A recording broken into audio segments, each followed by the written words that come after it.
No objection, so ordered. The Sergeant-at-Arms will make the proclamation.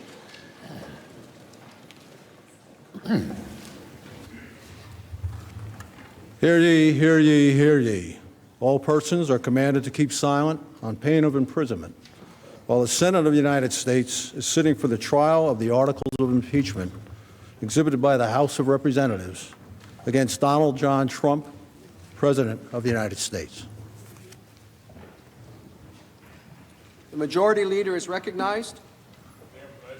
Our colleagues, no motions were filed this morning, so we'll proceed to the House Manager's presentation. We will go for approximately 2 hours, then take a short recess when there is an appropriate break time between presenters. Pursuant to the provisions of Senate Resolution 483, the managers for the House of Representatives have 24 hours to make the presentation of their case. The Senate will now hear you.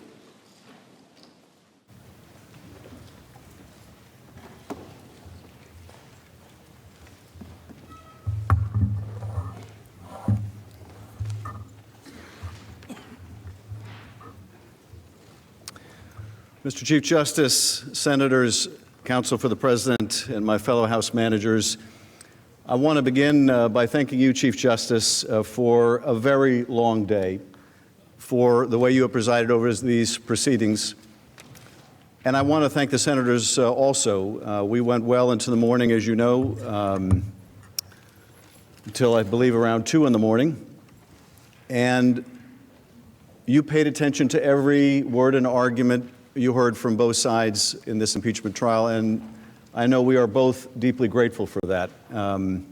It was an exhausting day for us, certainly, but we have adrenaline going through our veins, and for those that are required to sit and listen, it is a much more difficult task. And of course, we know our positions. You have the added difficulty of having to weigh the facts and the law. So I want to begin today by thanking you for the conduct of the proceedings yesterday and for inviting your patience as we go forward. We have some very long days yet to come. So let us begin.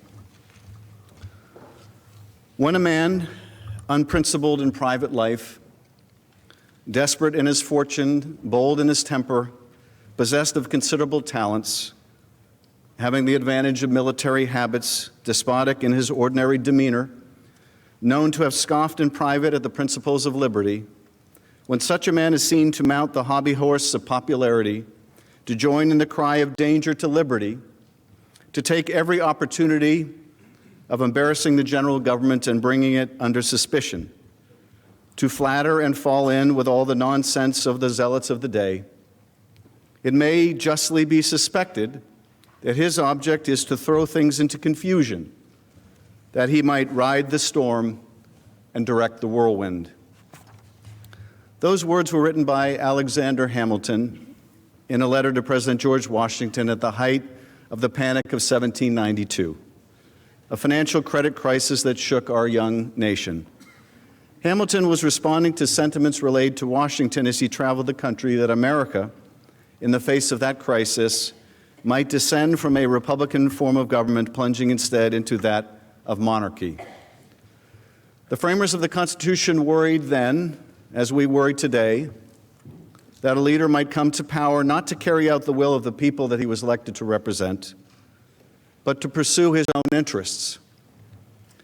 They feared that a president would subvert our democracy by abusing the awesome power of his office for his own personal or political gain.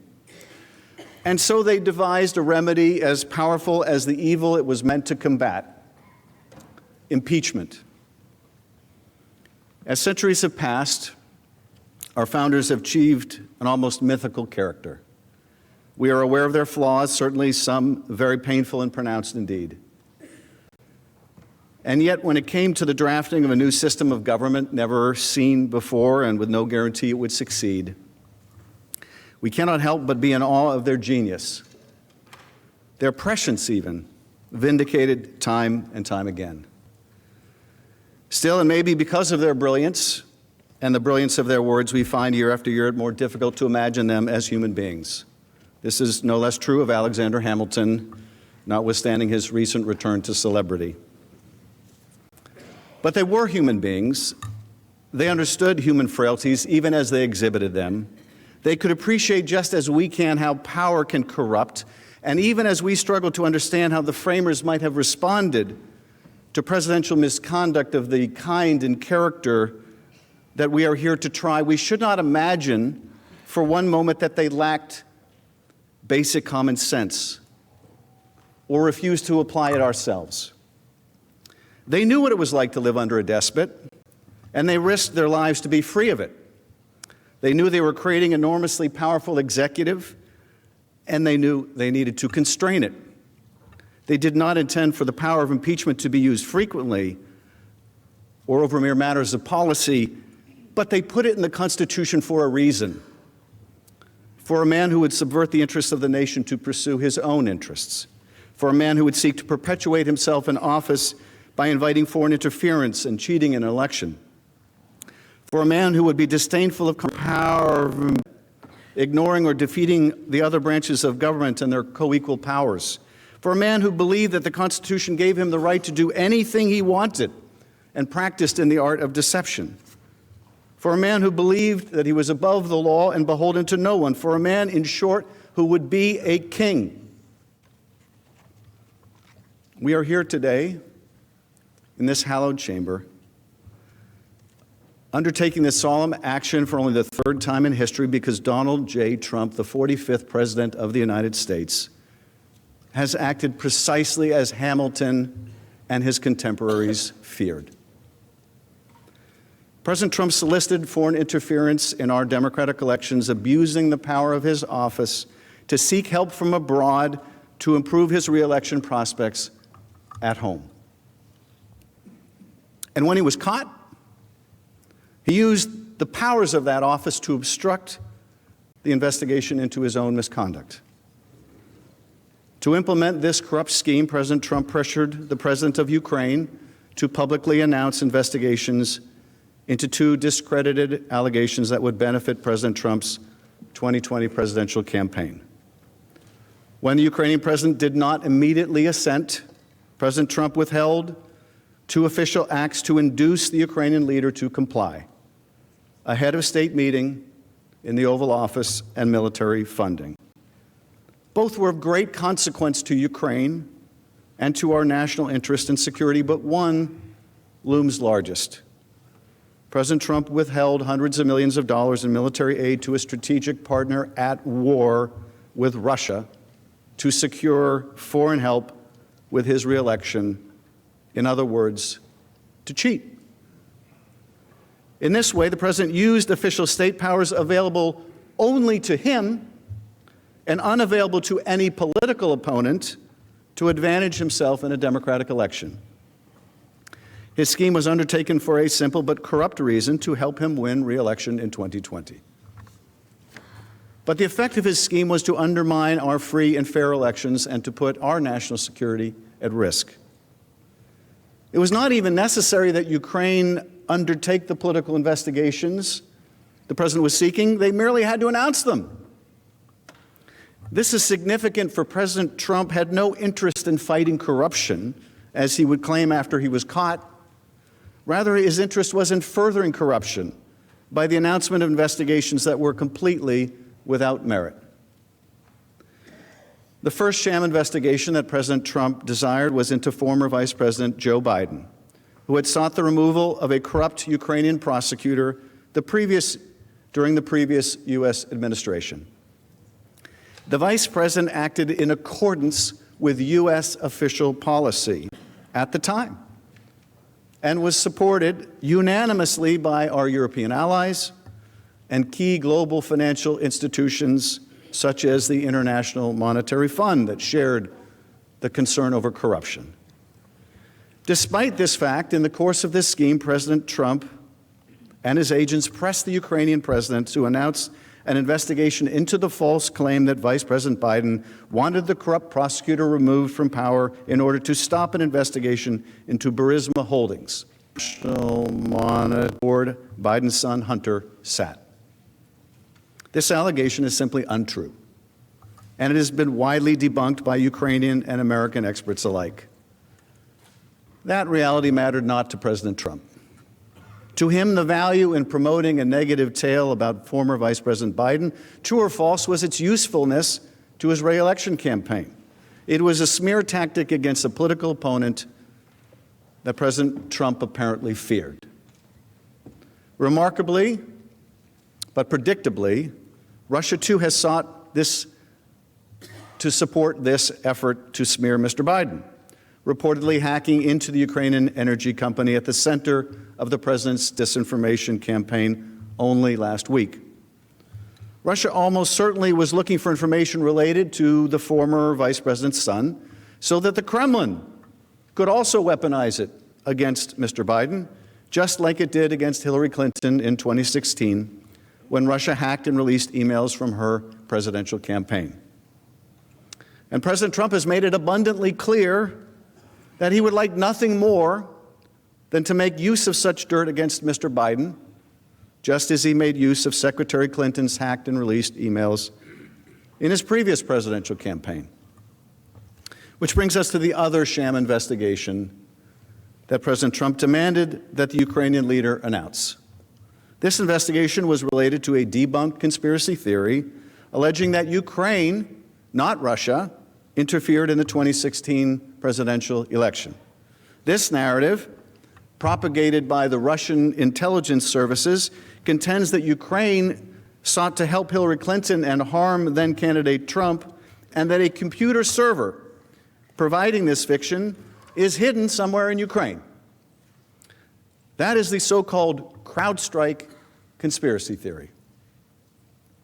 This tale is also patently false, and remarkably, it is precisely the inverse of what the U.S. intelligence community's unanimous assessment was, that Russia interfered in the 2016 election in sweeping and systemic fashion in order to hurt Hillary Clinton and help Donald Trump. Nevertheless, the president evidently believed that a public announcement lending credence to these allegations by the Ukrainian president could assist his re-election by putting to rest any doubts Americans may have had over the legitimacy of his first election, even as he invited foreign interference in the next. To the degree that most Americans have followed the president's efforts to involve another foreign power in our election, they may be most familiar with his entreaty to the Ukrainian president on the now infamous July 25th call to do us a favor, though, and investigate Biden and the 2016 conspiracy theory. But that call was not the beginning of the story of the president's corrupt scheme, nor was it the end.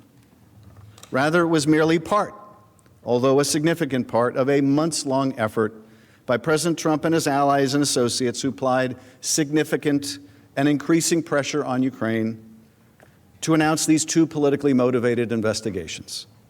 Key figures in the Trump administration were aware or directly involved or participated in the scheme. As we saw yesterday, one witness, a $1 million donor to the president's inaugural effort, everyone was in the loop. After twice inviting Ukraine's new president to the White House without providing a specific date for the proposed visit, President Trump conditioned this coveted head of state meeting on the announcement of these sham investigations. For Ukraine's new and untested leader, an official meeting with the President of the United States in the Oval Office was critical. It would help bestow on him important domestic and international legitimacy as he sought to implement an ambitious anti-corruption platform. Actual and apparent support from the President of the United States would also strengthen his position as he sought to negotiate a peace agreement with Russia's President Vladimir Putin, seeking an end to Russia's illegal annexation and continued military occupation of parts of Ukraine. But most pernicious, President Trump conditioned hundreds of millions of dollars in congressionally appropriated, taxpayer-funded military assistance for the same purpose, to apply more pressure on Ukraine's leader to announce the investigations. This military aid, which has long enjoyed bipartisan support, was designed to help Ukraine defend itself from the Kremlin's aggression. More than 15,000 Ukrainians have died fighting Russian forces and their proxies. 15,000. And the military aid was for such essentials as sniper rifles, rocket-propelled grenade launchers, radar, night vision goggles, and other vital support for the war effort. Most critically, the military aid that we provide Ukraine helps to protect and advance American national security interests in the region and beyond. America has an abiding interest in stemming Russian expansionism and resisting any nation's efforts to remake the map of Europe by dint of military force, even as we have tens of thousands of troops stationed there. Moreover, as one witness put it during our impeachment inquiry, the United States aids Ukraine and her people so that we can fight Russia over there and we don't have to fight Russia here.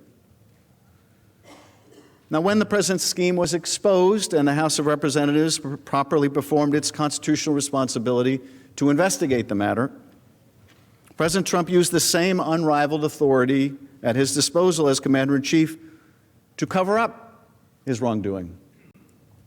In unprecedented fashion, the president ordered the entire executive branch of the United States of America to categorically refuse and completely obstruct the House's impeachment investigation. Such a wholesale obstruction of congressional impeachment has never before occurred in our democracy, and it represents one of the most blatant efforts at a cover-up in history. If not remedied by his conviction in the Senate and removal from office, President Trump's abuse of his office and obstruction of Congress will permanently alter the balance of power among the branches of government, inviting future presidents to operate as if they are also beyond the reach of accountability, congressional oversight, and the law. On the basis of this egregious misconduct, the House of Representatives returned 2 articles of impeachment against the president. First, charging the president with power of the presidency to solicit foreign interference in the upcoming presidential election for his personal political benefit. And second, President Trump obstructed an impeachment inquiry into that abuse of power in order to cover up his misconduct. The House did not take this extraordinary step lightly. As we will discuss, impeachment exists for cases in which the conduct of the president rises beyond mere policy disputes to be decided otherwise and without urgency at the ballot box. Instead, we are here today to consider a much more grave matter, and that is an attempt to use the powers of the presidency to cheat in an election. For precisely this reason, the president's misconduct cannot be decided at the ballot box, for we cannot be assured that the vote will be fairly won. In corruptly using his office to gain a political advantage, in abusing the powers of that office in such a way to jeopardize our national security and the integrity of our elections, in obstructing the investigation into his own wrongdoing, the president has shown that he believes that he's above the law and scornful of constraint. As we saw yesterday on the screen, that under Article 2, he can do anything he wants. Moreover, given the seriousness of the conduct at issue and its persistence, this matter cannot and must not be decided by the courts, which, apart from the presence of the Chief Justice here today, are given no role in impeachments in either the House or the Senate. Being drawn into litigation taking many months or years to complete would provide the president with an opportunity to continue his misconduct. He would remain secure in the knowledge that he may tie up the Congress in the courts indefinitely, as he has with Don McGahn, rendering the impeachment power effectively meaningless. We also took this step with the knowledge that this was not the first time the president solicited foreign interference in our elections. In 2016, then candidate Trump implored Russia to hack his opponent's email account, something that the Russian military agency did only hours later. Only hours later. When the president said, "Hey, Russia, if you're listening, They were listening. Only hours later, they hacked his opponent's campaign. And the president has made it clear this will also not be the last time, asking China only recently to join Ukraine in investigating his political opponent. Over the coming days, we will present to you and to the American people the extensive evidence collected during the House's impeachment inquiry into the president's abuse of power, overwhelming evidence, notwithstanding his unprecedented and wholesale obstruction of the investigation into that misconduct. You will hear and read testimony from courageous public servants who upheld their oath to the Constitution and their legal obligations to comply with abuse of categorical order by President Trump not to cooperate with the impeachment inquiry. These are courageous Americans who were told by the President of the United States not to cooperate, not to appear, not to testify, but who had the sense of duty to do so.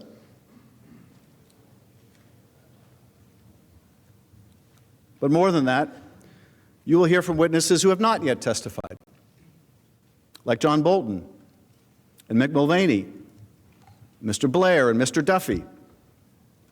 And if you can believe the President's words last month, you will also hear from Secretary Pompeo. You will hear their testimony at the same time as the American people. That is, if you allow it, if we have a fair trial. During our presentation, you will see documentary records, those the President was unable to suppress, that expose the President's scheme in detail.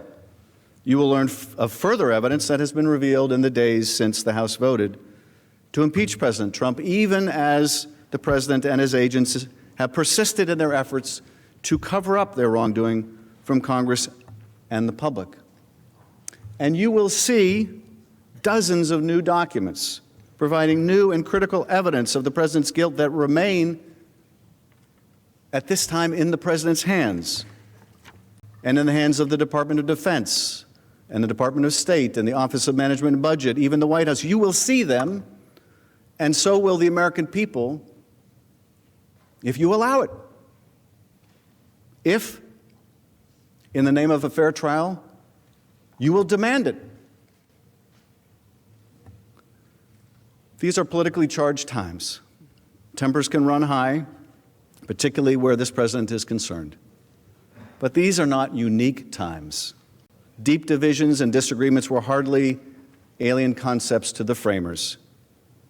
So they designed the impeachment power in such a way as to insulate it as best they could from the crush of partisan politics. The framers placed the question of removal before the United States Senate, a body able to rise above the fray, to soberly judge the president's conduct or misconduct for what it was, nothing more and nothing less. In Federalist 65, Hamilton wrote, "Where else than in the Senate could have been found a tribunal sufficiently dignified or sufficiently independent?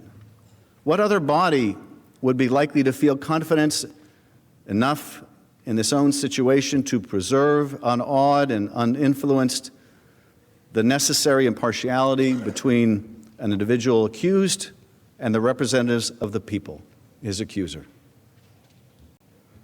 It is up to you to be the tribunal that Hamilton envisioned. It is up to you to show the American people and yourselves that his confidence and that of the other founders was rightly placed. The Constitution entrusts you to the responsibility of acting as impartial jurors, to hold a fair and thorough trial and to weigh the evidence before you, no matter what your party affiliation or your vote in the previous election or the next. Our duty is to the Constitution and to the rule of law.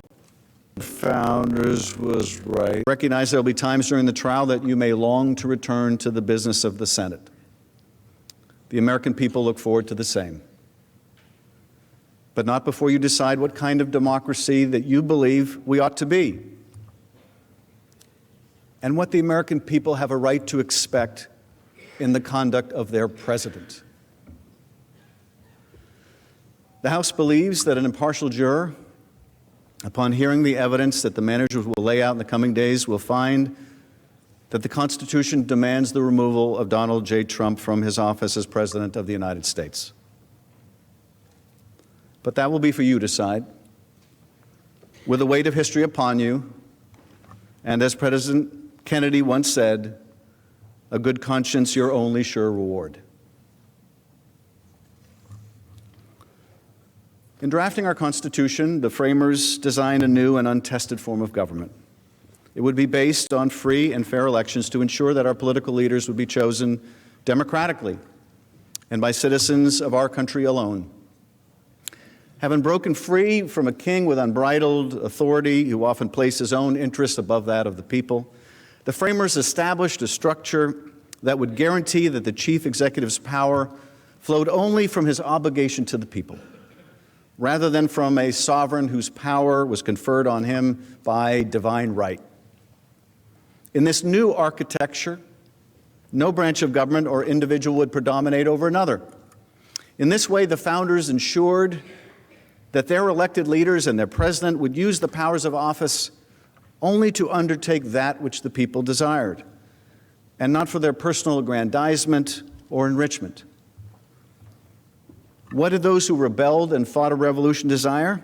No different than what we, the generations that have followed, desire. That no person, including and especially the president, would be above the law. Nothing could be more dangerous to a democracy than a commander-in-chief who believed that he could operate with impunity, free from accountability. Nothing, that is, except a Congress that is willing to let it be so.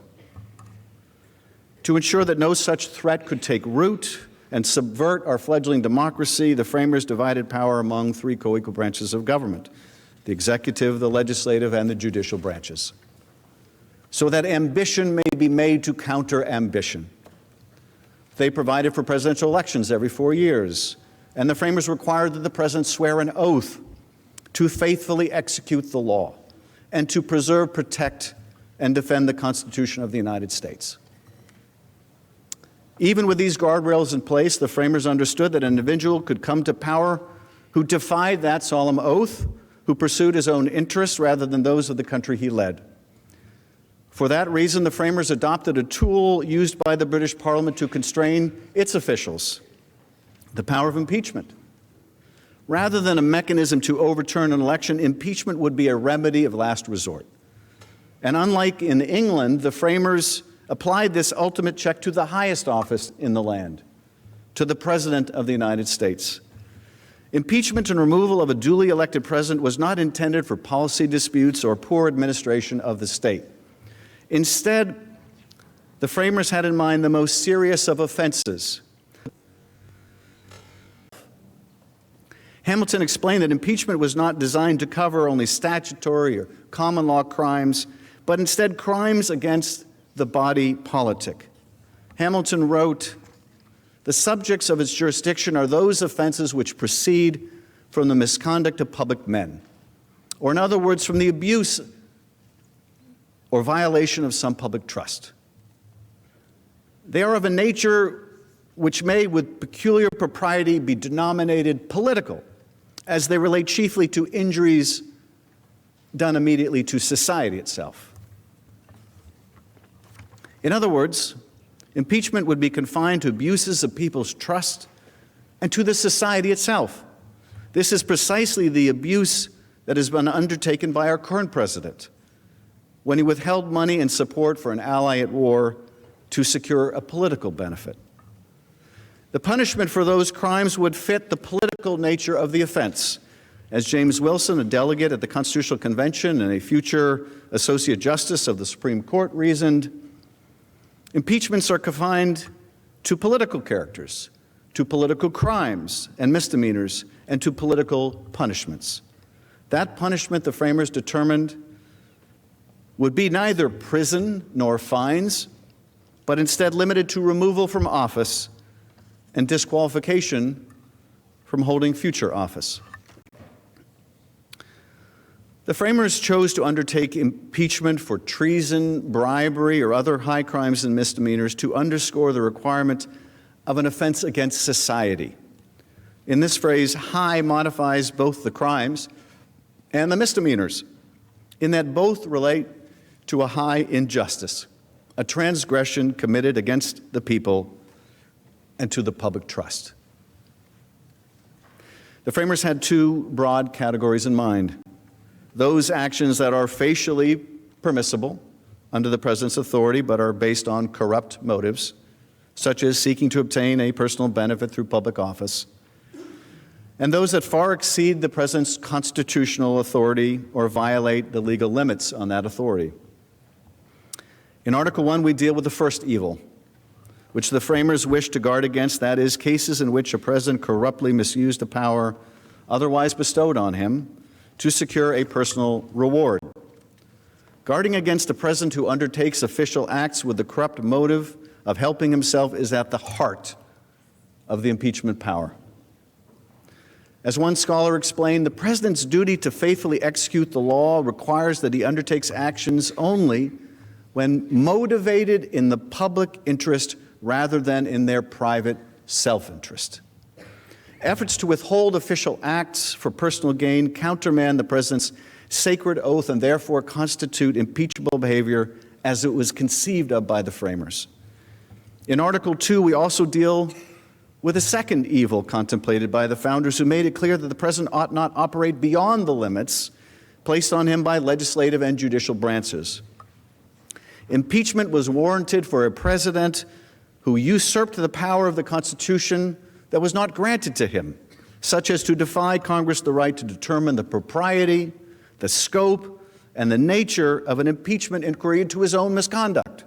Operate beyond. The framers fashioned a powerful chief executive, but not one beyond accountability of law.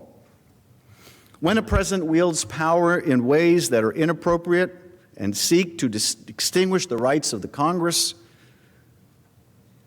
he exceeds the power of his constitutional authority and violates the limits placed on his conduct. Obstruction of a separate and co-equal branch of government for the purposes of covering up an abuse of power not only implies a corrupt intent, but also demonstrates a remarkable antipathy towards the balance of power contemplated and enshrined in our Constitution. It is a betrayal of the president's sacred oath of office and of his duty to put the country before himself. On September 24th, 2019, Speaker of the House Nancy Pelosi announced that the House of Representatives would move forward with an official impeachment inquiry into President Donald J. Trump. The announcement followed public reporting in the United States and Ukraine that the president and his agents sought Ukraine's help in his re-election effort, and revelations that the White House was blocking from Congress an intelligence community whistleblower complaint possibly related to this grave offense. The next day, on September 25th, under extraordinary pressure, the White House released publicly the record of the July 25th call between President Trump and Ukrainian President Vladimir Zelensky. The call record revealed that President Trump explicitly requested that the new leader undertake investigations beneficial to President Trump's re-election campaign. Upon release of the record of the call, President Trump claimed that the call was perfect. Far from perfect, the call record revealed a president who used his high office to personally and directly press the leader of a foreign country to do his political dirty work. Asking for a favor, President Trump insisted that President Zelensky investigate a formidable potential political opponent, former Vice President Joe Biden, as well as the baseless conspiracy theory that Ukraine, not Russia, interfered in the 2016 election to assist then-candidate Trump's opponent. Witnesses who listened to the call as it transpired testified that they immediately recognized these requests did not represent official U.S. policy and instead were politically charged appeals not appropriate for a president to make. Key witnesses emphasized it was not necessary that Ukraine actually undertake the investigations, only that the Ukrainian president announce them. President Trump's objective was not to encourage a foreign government to investigate legitimate allegations of misconduct or wrongdoing abroad, made clear as well by the fact that the investigations he wanted announced have been discredited entirely. Rather, the president simply wanted to reap a political benefit by tarnishing a political rival and attempting to erase from history his previous election misconduct. To compel the Ukrainian president to do his political dirty work, President Trump withheld from President Zelensky 2 official acts of great importance that coveted, to which the President Zelensky had already been invited, and $391 million in military assistance Ukraine needed to fight the Russians. For a strategic partner of the United States in a hot war with Russian-backed forces inside its own borders, the symbolic support conferred on it by an Oval Office visit with the President of the United States and the life-saving support of our military aid was essential. As the House's presentation will make clear, in directly soliciting foreign interference and withholding those official acts in exchange for the announcement of political investigations beneficial to his reelection, the President put his own interests above the national interest. President Trump undermined the integrity of our free and fair elections by pressing a foreign power to influence our most sacred right as citizens, our right to freely choose our leaders. And he threatened our national security by withholding critical aid from a partner on the front lines of war with Russia, an aggressor that has threatened peace and stability on an entire continent. In so doing, the President sacrificed not only the security of our European allies, but also our nation's core national security interests.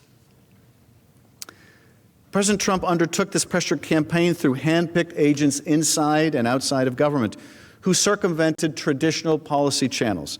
President Trump intentionally bypassed many U.S. government career officials with responsibility over Ukraine and advanced his scheme primarily through the effort of his personal attorney, Rudy Giuliani. President Trump carried out this scheme with the knowledge of senior administration officials, including the President's acting Chief of Staff, Mick Mulvaney, Secretary of State Mike Pompeo, Vice President Mike Pence, National Security Council Legal Advisor John Eisenberg, and White House counsel Pat Cipollone.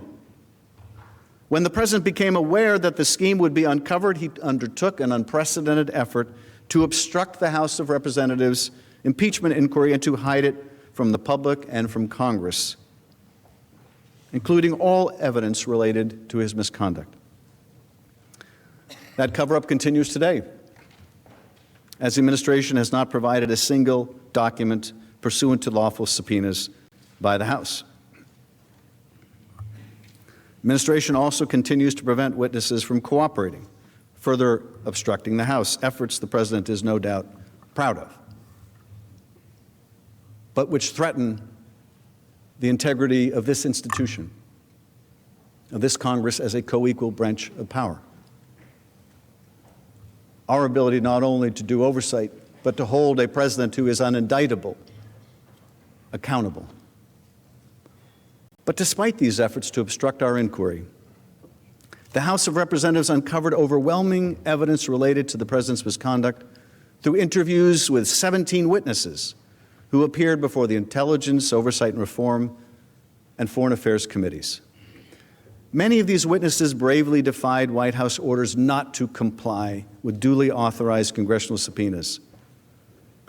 And were it not for them, were it not for Ambassador Marie Yovanovitch, who was this breach, we may never have known of the president's scheme. I want you to imagine just for a minute what kind of courage that took. For Ambassador Yovanovitch, the subject of that vicious smear campaign, to risk her reputation and her career to stand up to the President of the United States who's instructing her through his agents, you will not cooperate. You will not testify. You will tell them nothing.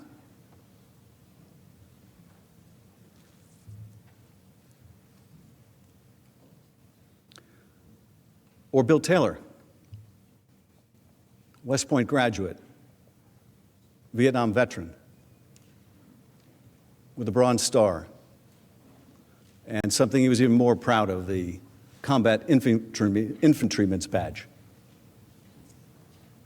He knows what courage is.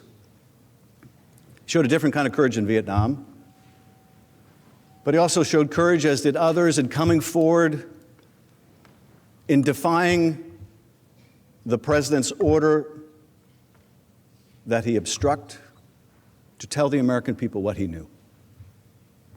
But for the courage of people like this, and Lieutenant Colonel Vindman, a Purple Heart recipient, but for their courage, we would have known nothing of the president's misconduct.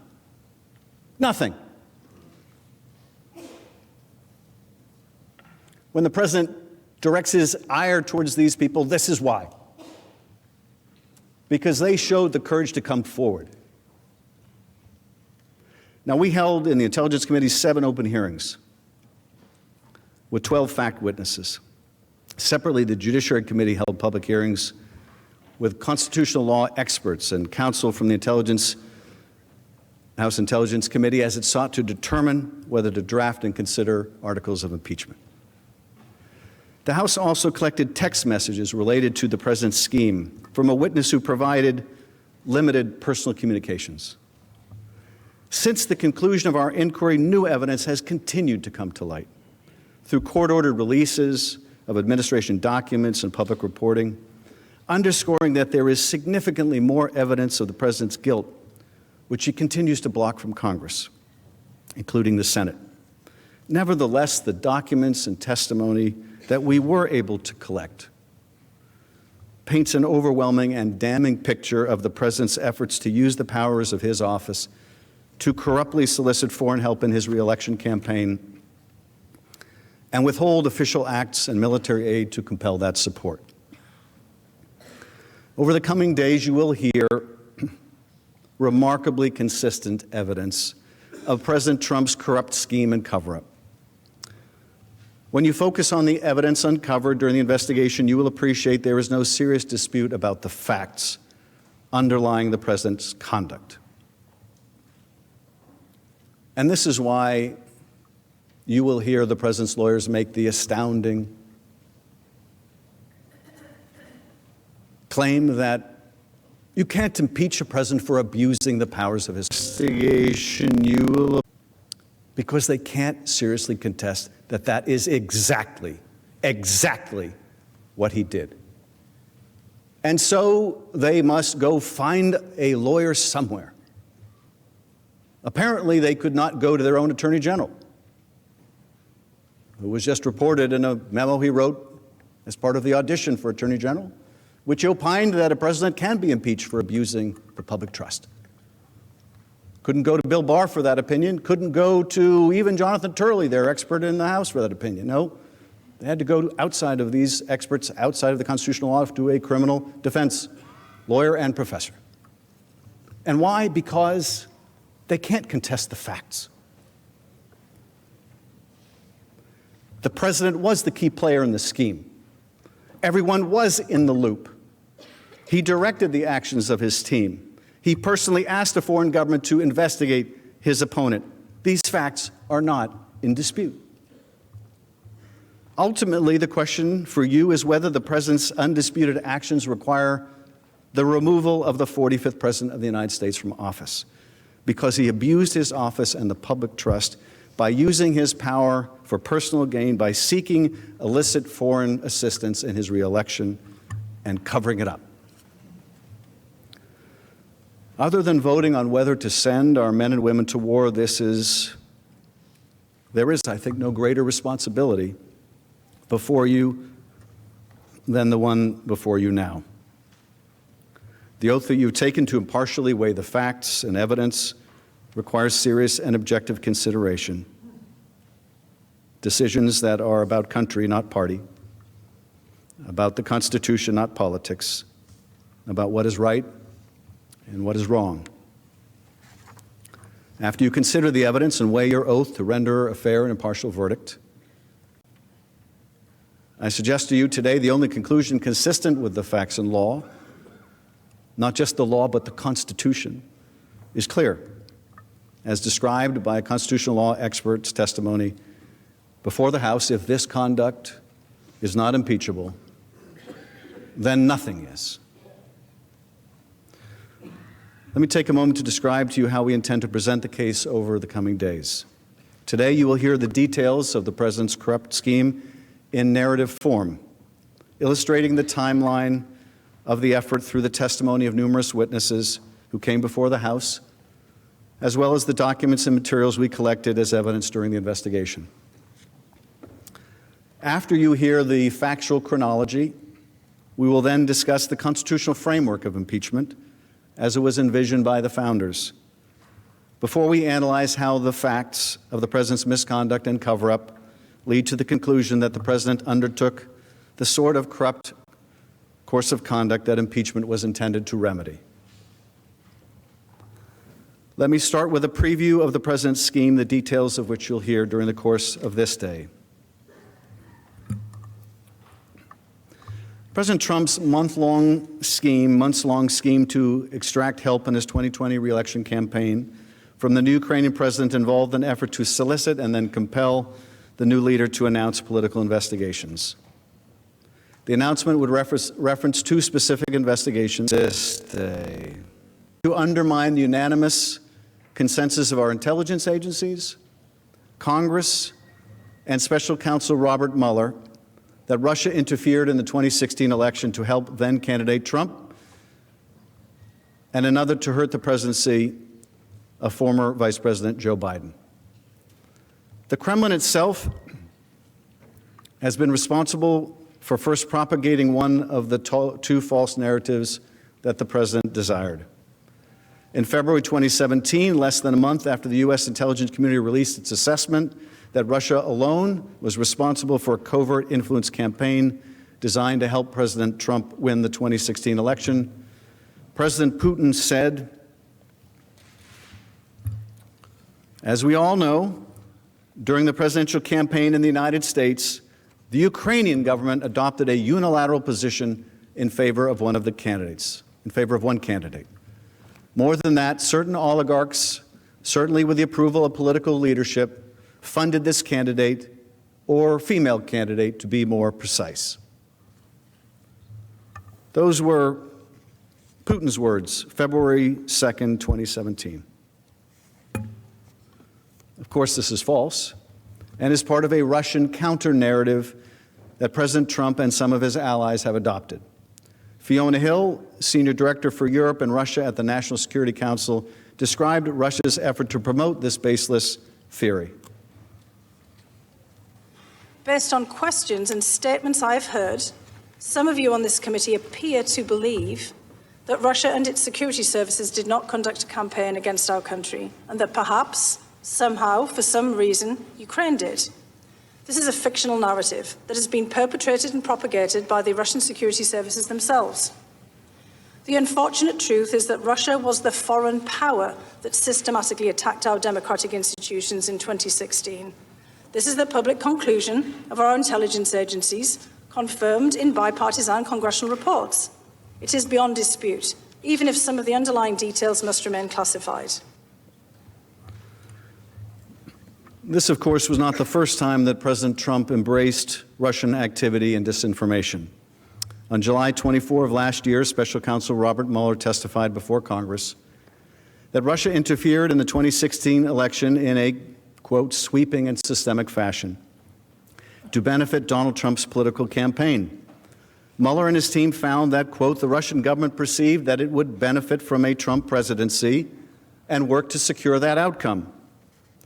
They also found that the Trump campaign expected it would benefit electorally from information stolen and released through Russian efforts.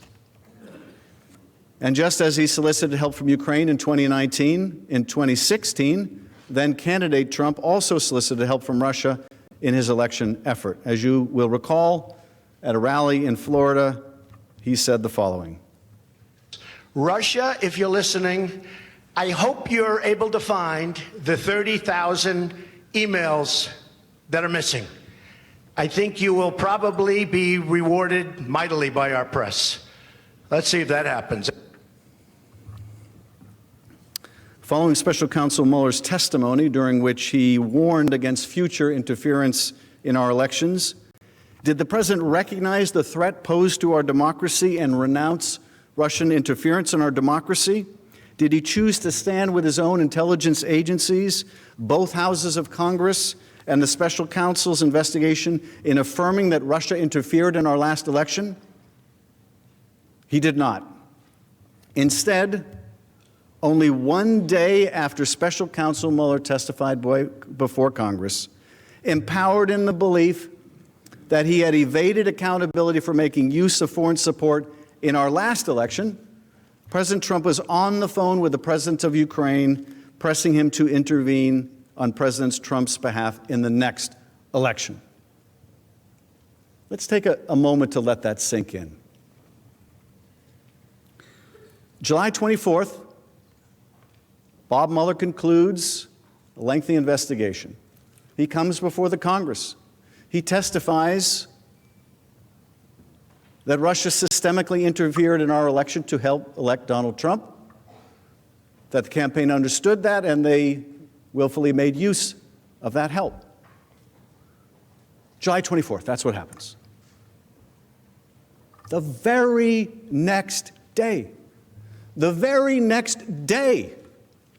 he's on the phone, President Trump is on the phone with a different foreign power, this time Ukraine, trying to get Ukraine to interfere in the next election, the next day. That should tell us something.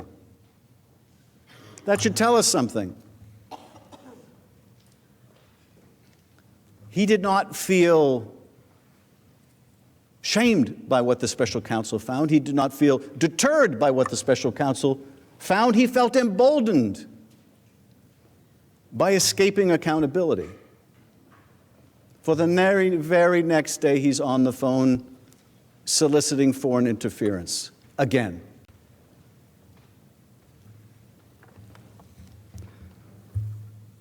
Now, that July 25th phone call between President Trump and President Zelensky was a key part of President Trump's direct and corrupt solicitation of foreign help in the 2020 election. The request likely sounded familiar to President Zelensky, who had been swept into office in a landslide victory on a campaign of rooting out just the type of corruption he was being asked to undertake on this call with our president.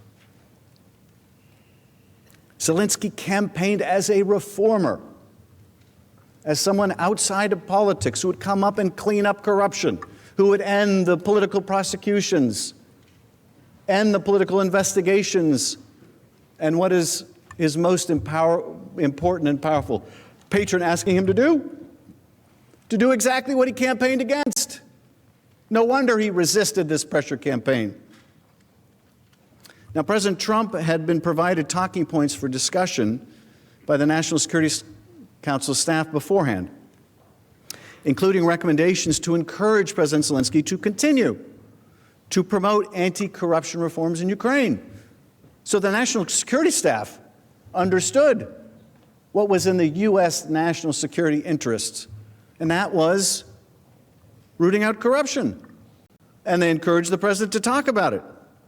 But as you see from the record of the call, and I joined the president saying, read the call, that topic was never addressed.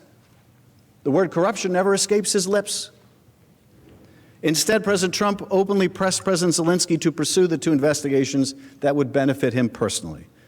In response to President Zelensky's gratitude for the significant military support the United States has provided to Ukraine, President Trump said, I would like you to do us a favor, though, because our country has been through a lot, and Ukraine knows a lot about it. I would like you to find out what happened with this whole situation with Ukraine. They say CrowdStrike. I guess you have one of your wealthy people, the server. They say Ukraine has it.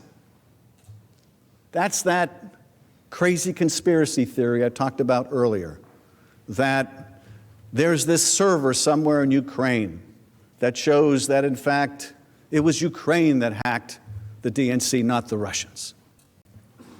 That's a Russian propaganda conspiracy theory, and here it is being promulgated by the President of the United States, and more than promulgated. He's pressuring an ally to further this Russian propaganda, because he was referring to this extensively discredited conspiracy theory that Ukraine was the one who really hacked the DNC, the Democratic National Committee servers, in 2016. And that reference to CrowdStrike, well, that's an American cybersecurity firm. And the theory, this kooky conspiracy theory, is that CrowdStrike moved the DNC servers to Ukraine to prevent U.S. law enforcement from getting them. If Ukraine announced an investigation into this fabrication, President Trump would remove what he perceived to be a cloud over his legitimacy, the legitimacy of his last election, Russia's assistance with his campaign, and suggest that it was the Democratic Party that was the real beneficiary of help. On the call, President Trump told Zelensky, whatever you can do, it's very important that you do it if that's possible. President Zelensky agreed that he would do the investigation, saying, yes, it is very important for me, and everything that you just mentioned earlier. President Trump then turned to his second request, asking President Zelensky to look into the sham allegation into former Vice President Biden. President Trump said to President Zelensky, the other thing, there's a lot of talk about Biden's son, that Biden stopped the prosecution. And a lot of people want to find out about that, so whatever you can do with the Attorney General would be great. Biden went around bragging that he stopped the prosecution, so if you could look into it, it sounds horrible to me. There is no question that President Trump intended in pressing the Ukraine leader to look into his political rival. Even after the impeachment inquiry began, he confirmed his desire on the South Lawn of the White House, declaring not only that Ukraine should investigate Biden, but that China should do the same. Let's see what he said. Mr. President, what exactly did you hope Zelensky would do about the Bidens after your phone call? Exactly. Well, I would think that if they were honest about it, they'd start a major investigation into the Bidens. It's a very simple answer. They should investigate the Bidens, because how does a company that's newly formed, and all these companies, if you look at, and by the way, likewise, China should start an investigation into the Bidens, because what happened in China is just about as bad as what happened with Ukraine.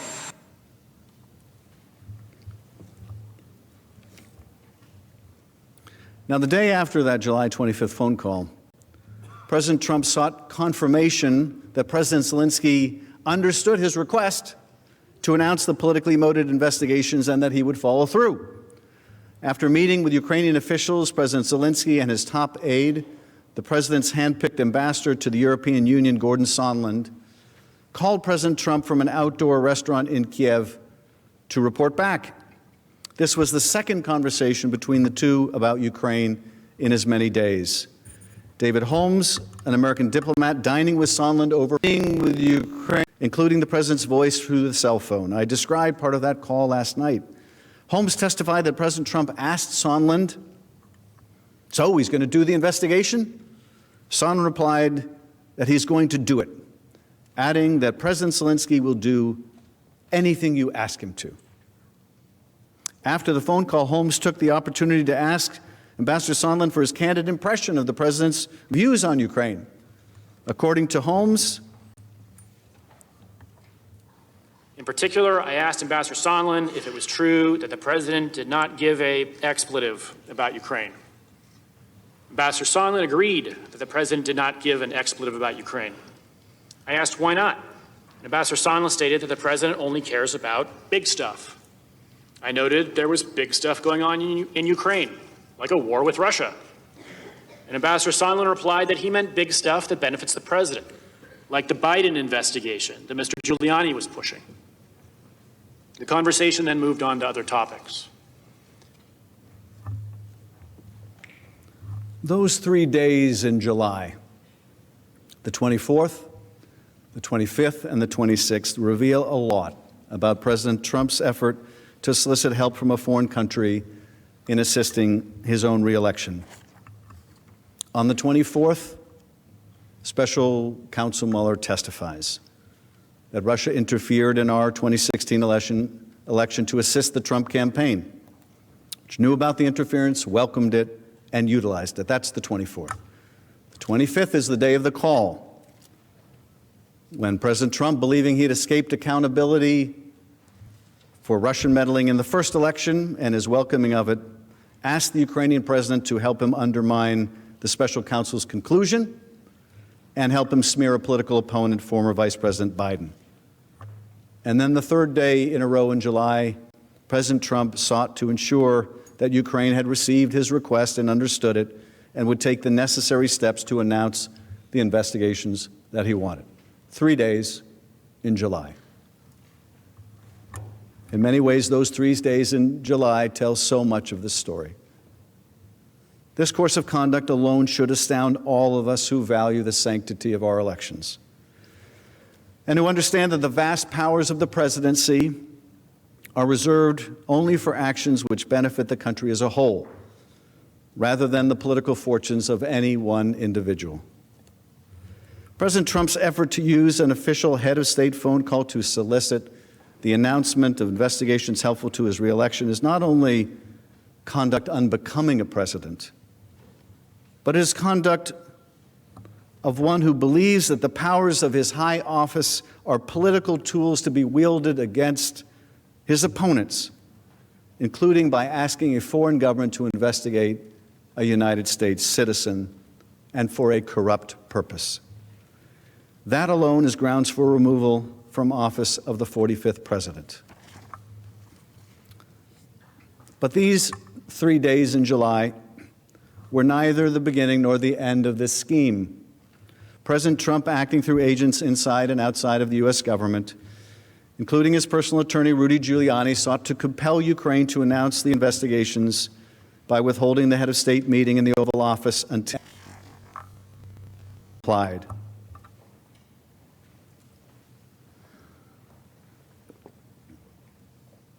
Hosting an Oval Office meeting for a foreign leader is an official act available only to one person, the President of the United States.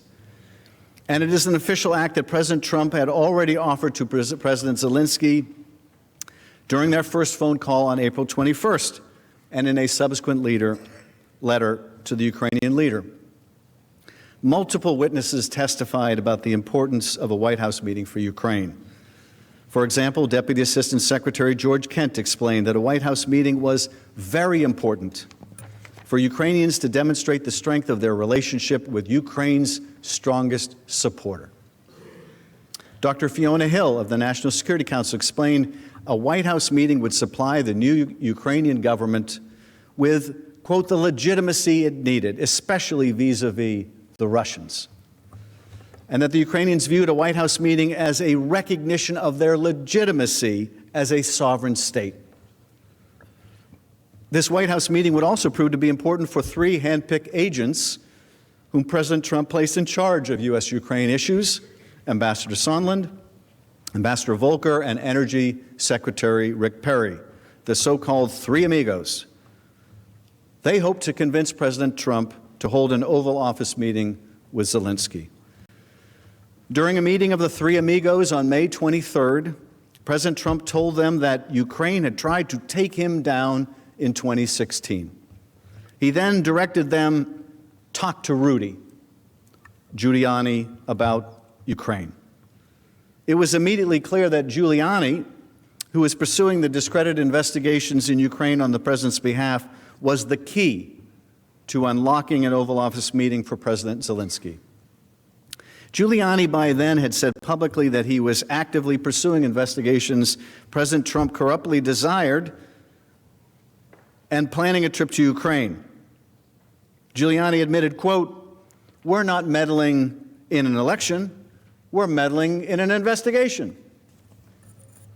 On May 10, however, Giuliani canceled the trip to Ukraine to dig up dirt on former Vice President Biden and the 2016 conspiracy theory, just as President Zelensky won elections for the presidency and parliament.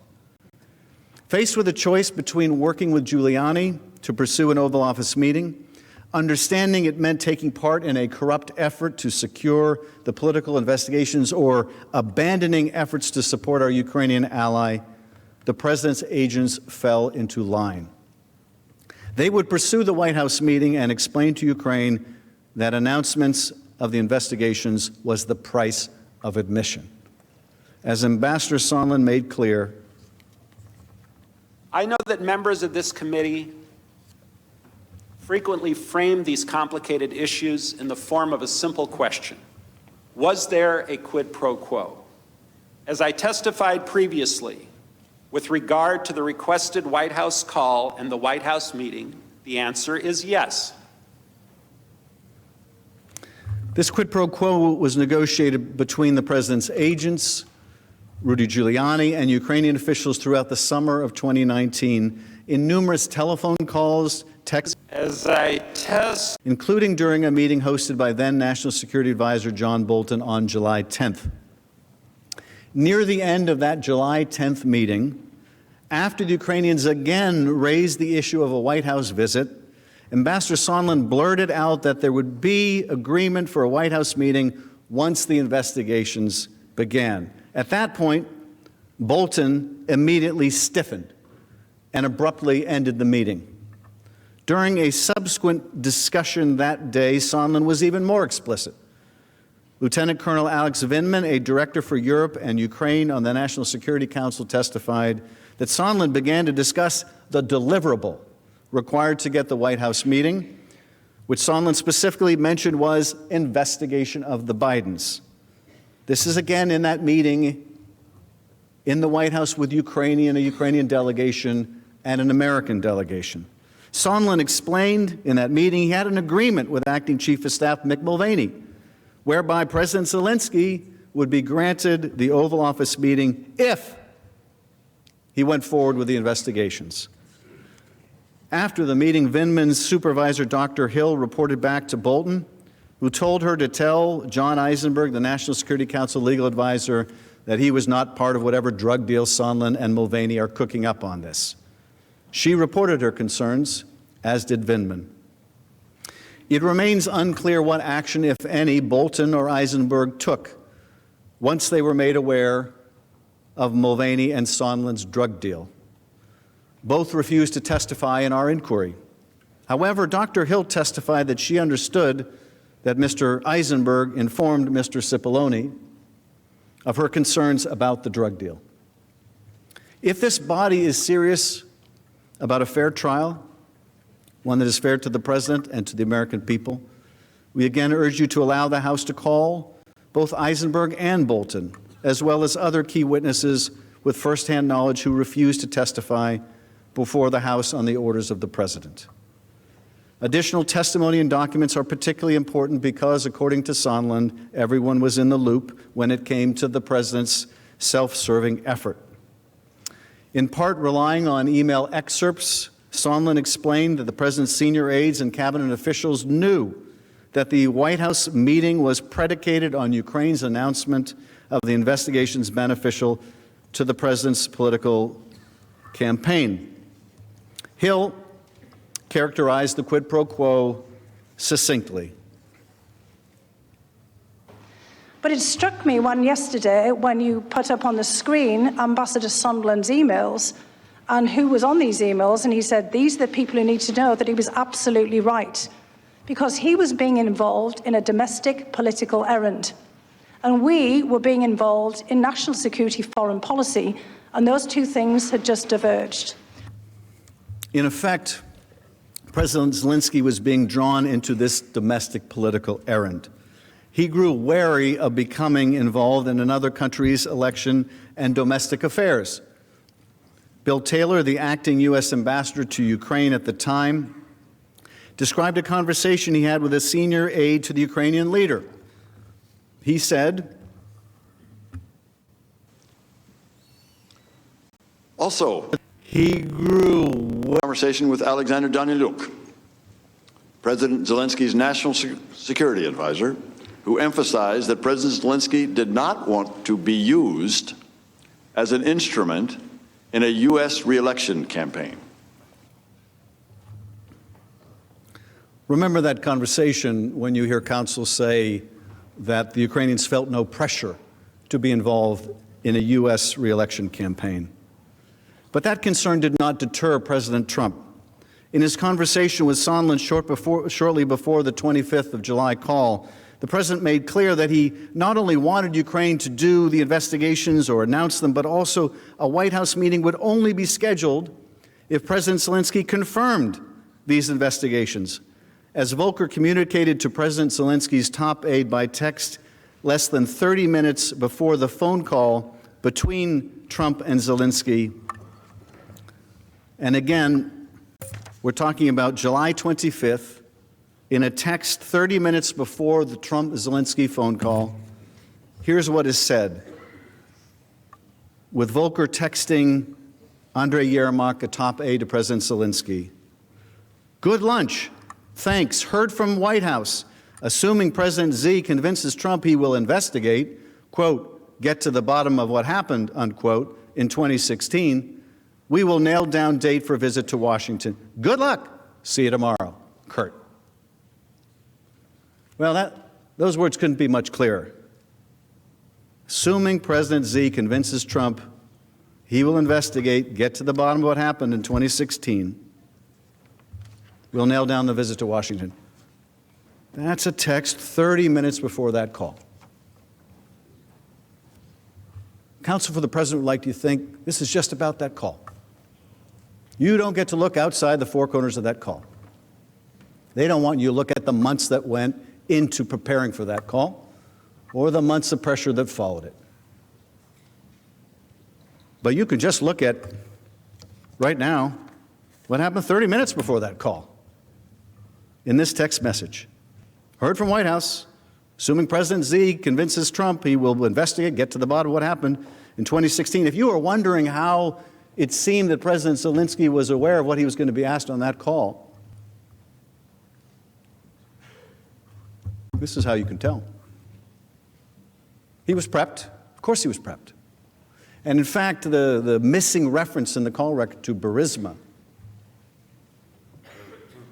was a signal Colonel Vindman recognized that clearly he had been prepped for that call. Why else would the name of this particular energy company come up in that conversation? Well, President Zelensky clearly got the message. Toward the end of the call with President Trump, President Zelensky said, "I also want to thank you for your invitation to visit the United States, specifically Washington, D.C. On the other hand, I also wanted to ensure you that we will be very serious about the case and we will work on the investigation. Thank you for the invitation. On the other hand, I want to assure you that we will be very serious about the case and we will work on the investigation." To ensure, he clearly understood the quid pro quo for the White House meeting on July 25th. But his reticence to be used as a political pawn kept President Trump from moving forward with a promise to schedule the meeting. And so, the president and his agents pressed on. In August, Giuliani met with a top Ukrainian aide and made it clear that Ukraine must issue a public statement announcing the investigations in order to get the White House meeting. Fearful of getting involved in U.S. domestic politics and having entered office with a promise to clean up government and corruption, President Zelensky and his aides preferred a generic statement about investigations.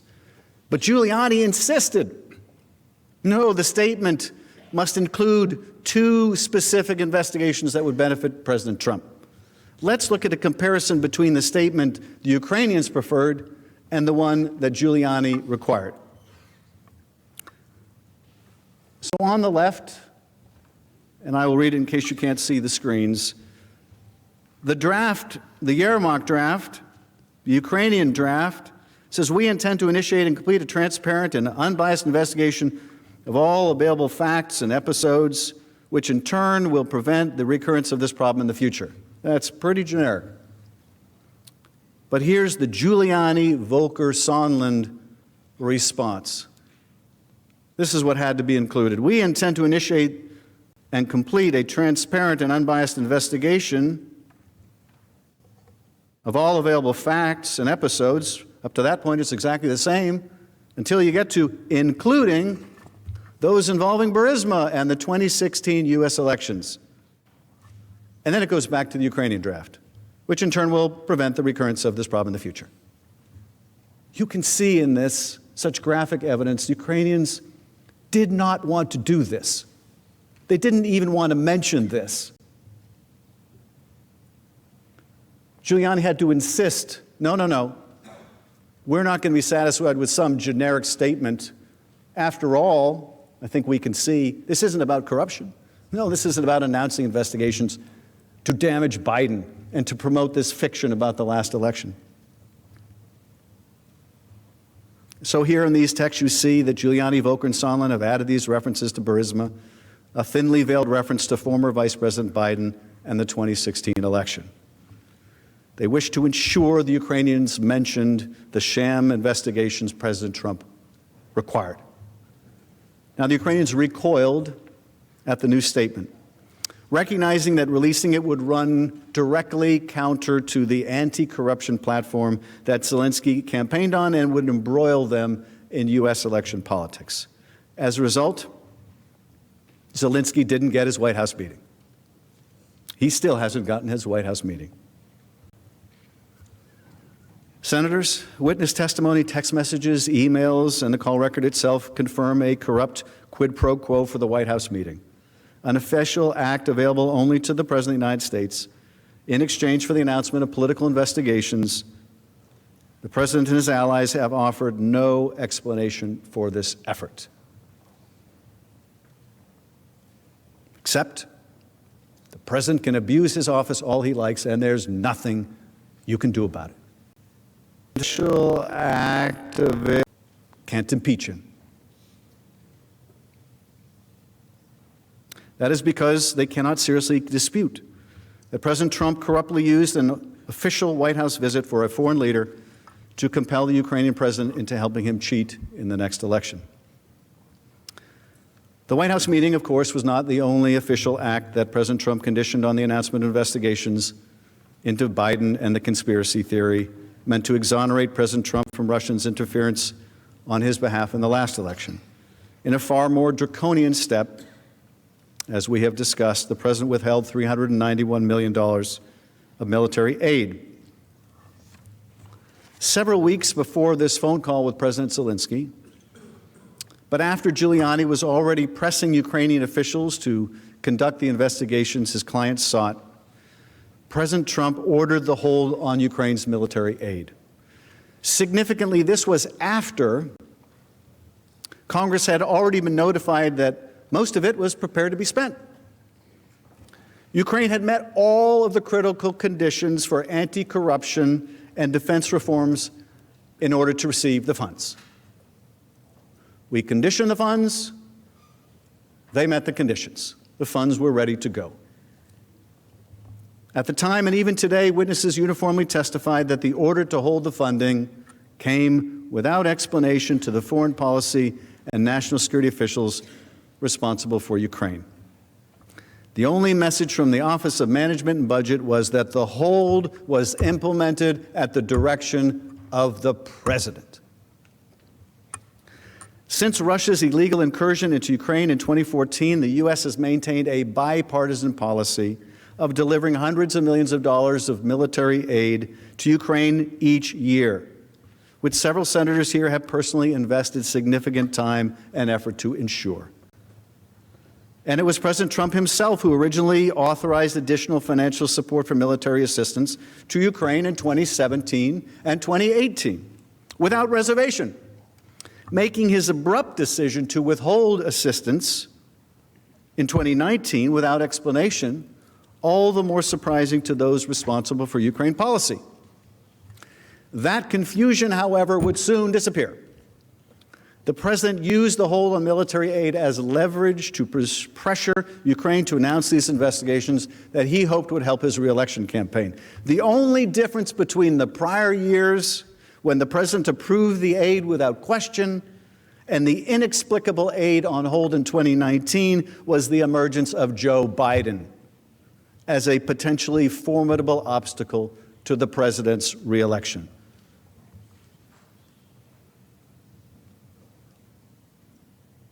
These funds that the president withheld, these funds, they don't just benefit Ukraine, they benefit the security of the United States by ensuring that Ukraine is equipped to defend its own borders against Russian aggression. As Ambassador Taylor noted in his deposition, the United States provides Ukraine with radar and weapons and sniper rifles, communication that save lives. It makes Ukrainians more effective. It might even shorten the war. Ukrainians can defend themselves, and the Russians in the end will say, okay, we're going to stop. That's in our interest. This isn't just about Ukraine or its national security, it's about our national security. This isn't charity. It's about our defense as much as Ukraine's. Ambassador Taylor also said that the American aid was a concrete demonstration of the United States' commitment to resist aggression and to defend freedom. That's what this country is supposed to be about, right? Resisting aggression, defending freedom, not exporting corrupt ideas. That's what we're supposed to be out, right? It was against this backdrop that American officials responsible for Ukraine policy sat in astonishment, according to Ambassador Taylor, when they learned about the hold. Officials immediately expressed concerns about the legality of President Trump's hold on assistance to Ukraine. Their concerns were well warranted, as the Government Accountability Office, which was just last night poo-pooed by the President's Counsel, well, that's just some institution of Congress. Right? They're going to be just inherently biased, right? Well, they're a nonpartisan organization that both parties have come to rely upon.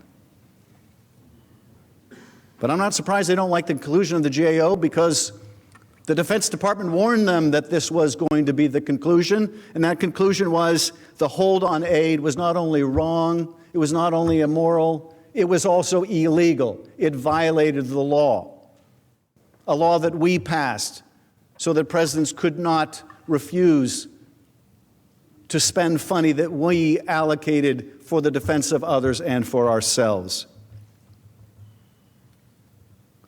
The Impeachment Control Act prevents the president and other government officials from unilaterally making funding decisions when Congress has made its intent clear. In fact, the act exists precisely because of previous presidential abuses of Congress's power of the purse during the Nixon era.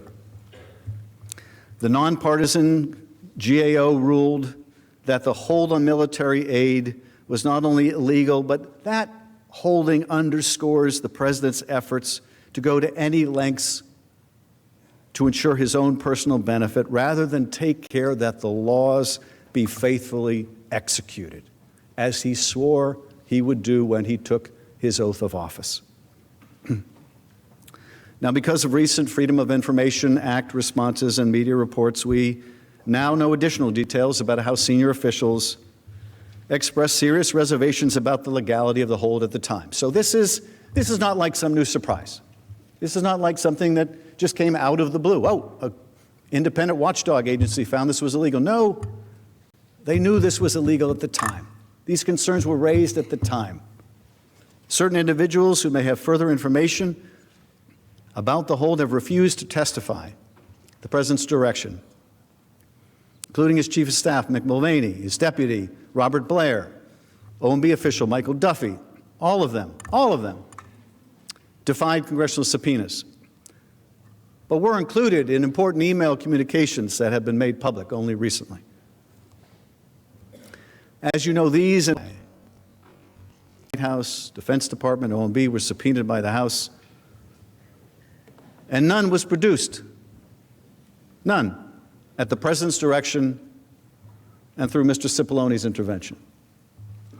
Although the investigation developed an overwhelming body of evidence that clearly proves that the President implemented this hold to pressure Ukraine to announce investigations, the full story behind the hold, the full and complete story, is within your power to request. As you consider the evidence we present to you, ask yourselves whether the documents and witnesses that have been denied by the President's complete and unprecedented obstruction could shed more light on this critical topic. You may agree with the House managers that the evidence of the President's withholding of military aid to coerce Ukraine is already supported by overwhelming evidence, and no further insight is necessary to convict the President. But if the President's lawyers attempt to contest these or other factual matters, you are left with no choice but to demand to hear from each witness with firsthand knowledge.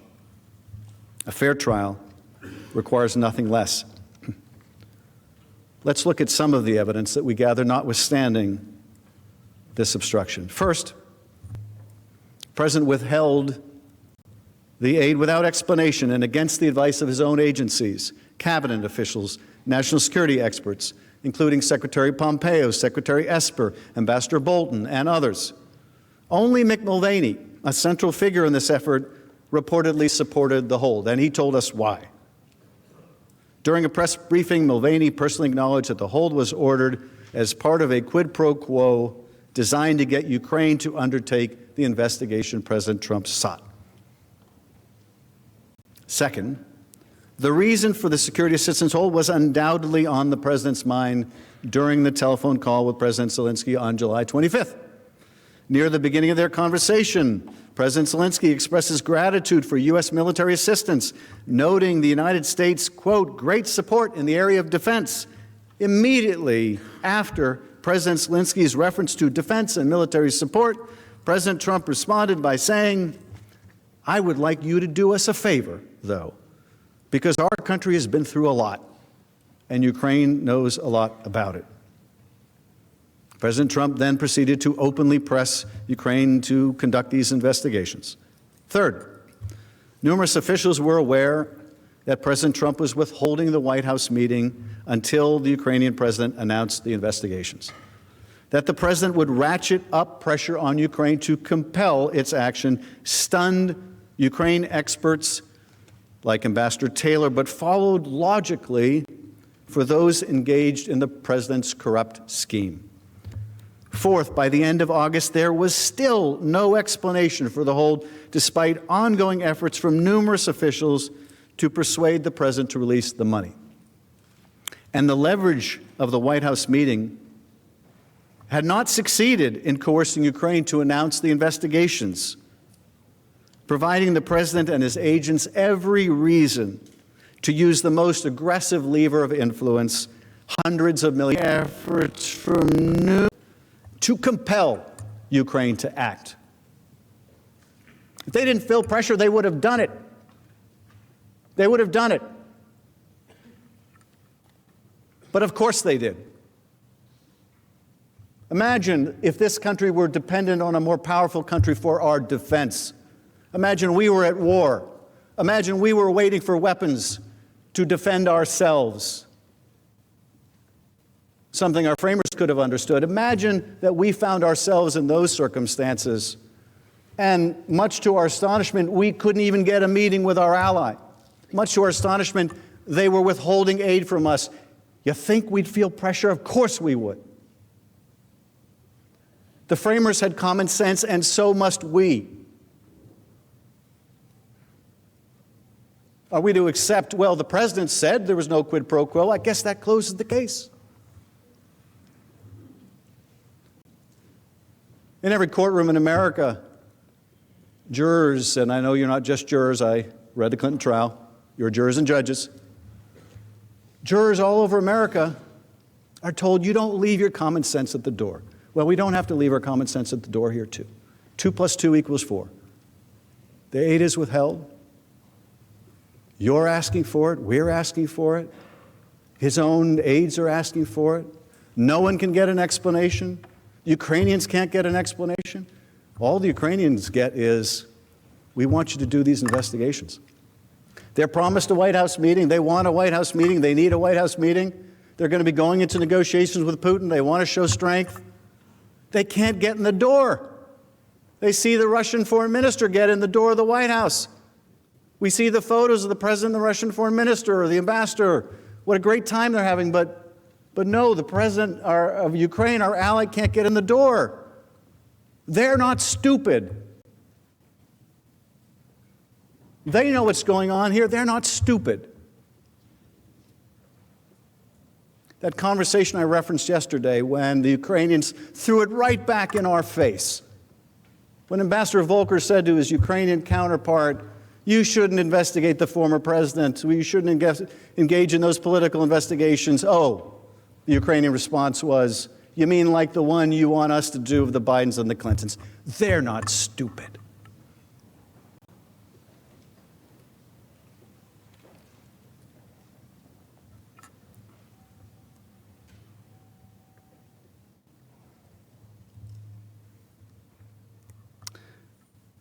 By the end of August, there was still no explanation for the hold, despite efforts by numerous people to seek the release of the funding.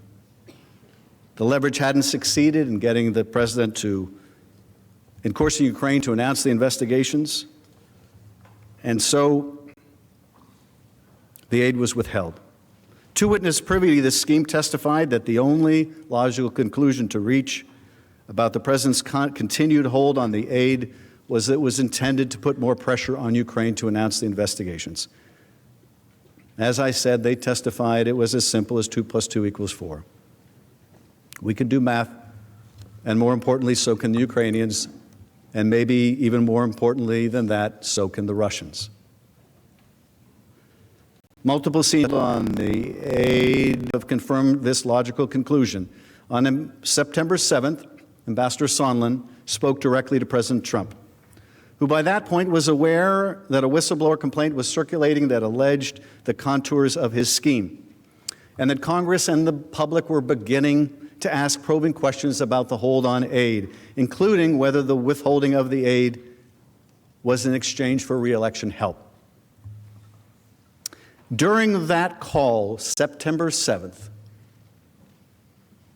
so July, you've got Bob Mueller's testimony, you've got the call itself. You've got the follow-up call the next day where the president is speaking to Sondland and wants to make sure they're going to do the investigations. You've got August while they're trying to hammer out a statement, and the Ukrainians are still resisting. And then you have September 7th. Ambassador Sondland on the phone with President Trump. At that point, he is aware that a whistleblower has filed a complaint alleging the contours of this scheme. And Congress and the public are beginning to ask questions about the hold on aid, including whether this was to get help in his re-election. And during this call between the president and Ambassador Sondland, without a prompt, President Trump told Sondland, there's no quid pro quo. Now, why would he do that? That's not something that comes up in normal conversation, right? Hello, Mr. President, how are you today? No quid pro quo. That's the kind of thing that comes up in a conversation if you're trying to put your alibi out there. If you've heard about a whistleblower complaint, if you've seen allegations, if you know Congress is starting to sniff around, no quid pro quo. But, and I know this is astonishing, so much of the last 3 years has been a combination of shock and yet no surprise. And yet, even while the president is saying no quid pro quo, what does he say? Zelensky must publicly announce the 2 political investigations, and he should want to do it. No quid pro quo, except this quid pro quo. Sondland immediately relayed the message to President Zelensky, informing him that Without the announcement of the political investigations, they would be at a stalemate. Sondland made clear that this reference to a stalemate meant the release of the security assistance. President Zelensky, after hesitating for weeks to join the president's corrupt scheme, finally relented. President Zelensky informed Sondland that he agreed to do a CNN interview. And Sondland understood that he would use that occasion to mention these items, meaning the two investigations at the heart of the scheme. The candidate, Zelensky, who was swept into office with a landslide victory on a promise of fighting corruption, would be forced to undertake just the same kind of corrupt act he'd been elected to clean up. Upon learning this, Ambassador Taylor called Sondland to register his deep concern, telling him on a promise, crazy. Taylor later texted Sondland to reinforce the point, as I said on the phone, I think it's crazy to withhold security assistance for help with a political campaign. As I said on the phone. Clearly they had discussed it, as I said on the phone.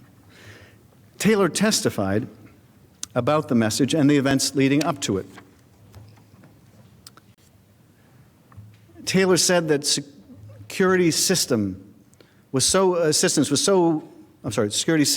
important for Ukraine, as well as our own national interest, to withhold that assistance for no good reason other than help with the political campaign made no sense.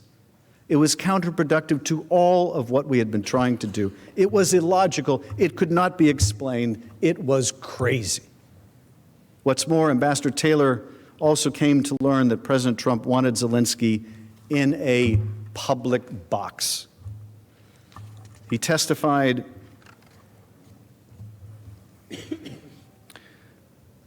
Mr. Goldman asking the question, now you referenced a television interview and a desire for President Trump to put Zelensky in a public box, which you also have in quotes. Was that in your notes? Now, this is a reference, I think, to his written testimony. Was that reference to in a public box in his notes? Remember, he kept detailed notes. Taylor's answer, it was in my notes. And what did you understand to mean to put Zelensky in a public box? And Taylor responds, I understood that to mean that President Trump, through Ambassador Sondland, was asking for President Zelensky to publicly commit to these investigations, that it was not sufficient to do this in private, that this needed to be done, this needed to be a very public statement. So we saw earlier the side-by-side comparison, right, of what the Ukrainians wanted to say. They wanted to make no mention of these specific investigations, and how Giuliani insisted, no, this isn't going to be credible unless you mention these specific investigations. This is what it's going to take. And now you see Ambassador Sondland has acknowledged to Ambassador Taylor that not enough to use even the right language, apparently. Got to be done in public. We're not going to take any private commitment. It's got to be done in public. As we would later come to understand, this is because President Trump didn't care about the investigations being done. He just wanted them announced. He wanted Zelensky in a public box. He wanted it announced publicly. Ambassador Taylor also testified that he understood from Sondland that because President Trump was a businessman, he would expect to get something in return before signing a check. During our call on September 8th, Ambassador Sondland tried to explain to me that President Trump is a businessman. When a businessman is about to sign a check to someone who owes him something, the businessman asks that person to pay up before signing the check. Ambassador Volker used the same language several days later while we were together at the Yalta European Strategy Conference. I argued to both that the explanation may try to did not owe President Trump anything.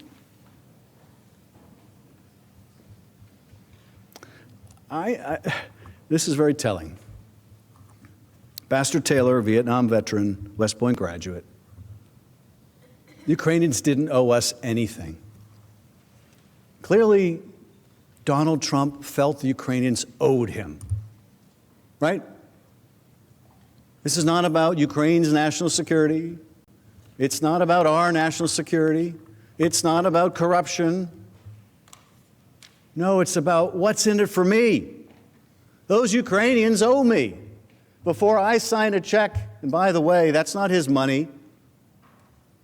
That's your money. That's the American people's money for their defense.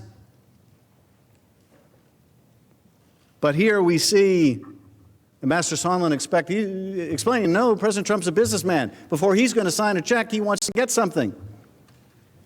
And of course, that's something that he was going to sign that check for, he's going to make that payment for with our tax dollars. That thing that he was going to buy with those tax dollars was a smear of his opponent and an effort to lift whatever cloud he felt was over his presidency because of the Russian interference on his behalf in the last election. Now, the president has offered an assortment of shifting explanations after the fact for the hold on aid, including that he withheld the money because of corruption in Ukraine or concerns about burden sharing with other European countries. But those arguments are completely without merit. First, the president's own administration had determined by the time of the hold that Ukraine had undertaken all necessary anti-corruption and defense reforms in order to receive the funds. The Defense Department and State Department officials repeatedly made this clear as the hold remained and threatened the ability of the agencies to spend the money before the end of the fiscal year. Second, the evidence revealed that the president only asked about foreign contributions to Ukraine in September, nearly 2 months after the president implemented the hold, and as it became clear that the public, Congress, and a whistleblower were becoming aware of the president's scheme. The after-the-fact effort to come up with a justification also belies the truth. The European countries provide far more financial support to Ukraine than the United States. Their support is largely economic. Ours also includes a lot of military support. But Europe is a substantial financial backer of Ukraine.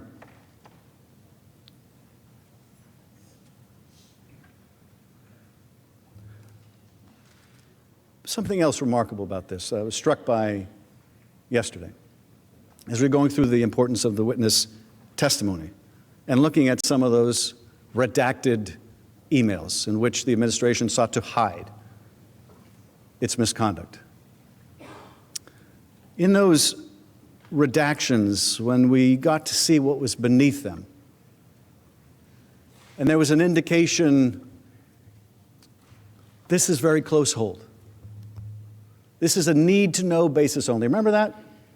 We'll show you that again, but one of those emails that only came to light, I believe, recently, and not because the administration wanted you, redact.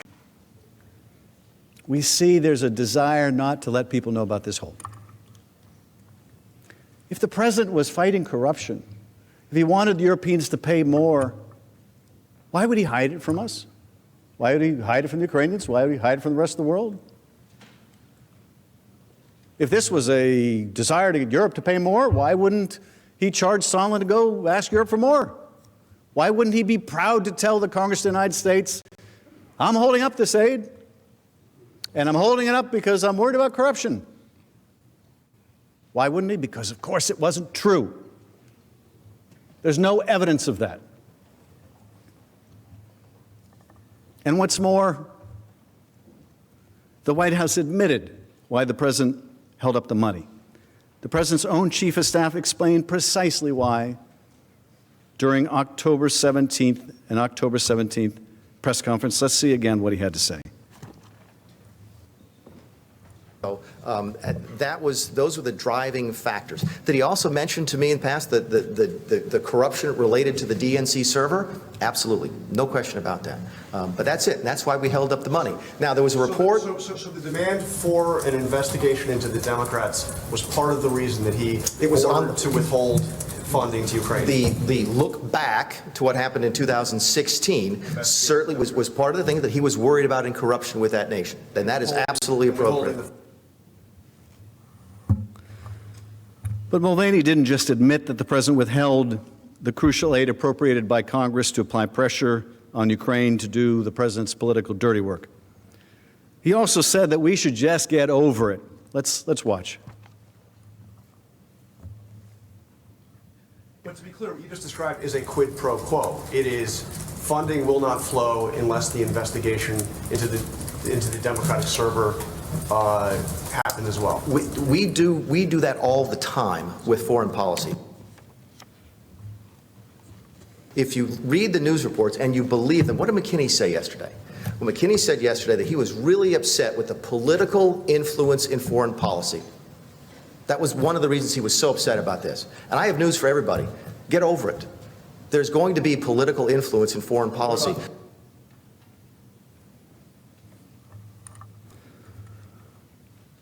Should the Congress just get over it?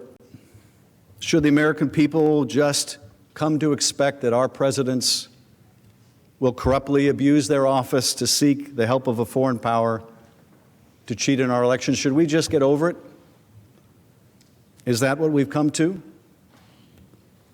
I hope and pray that the answer is no. We cannot allow a president to withhold military aid from an ally at war for illicit help in a re-election campaign. I hope that we don't have to just get over that. I hope that we just don't have to get accustomed to that. Is that what we want to tell our constituents? Yeah, the president withheld aid from an ally. Yeah, it damaged our national security. And yeah, he wouldn't meet with a foreign leader who's important to us unless he got help in the next election. And yeah, it's wrong to try to get a foreign power to help. It's kind of cheating, really, if we're going to be honest about it and blatant about it. It's cheating.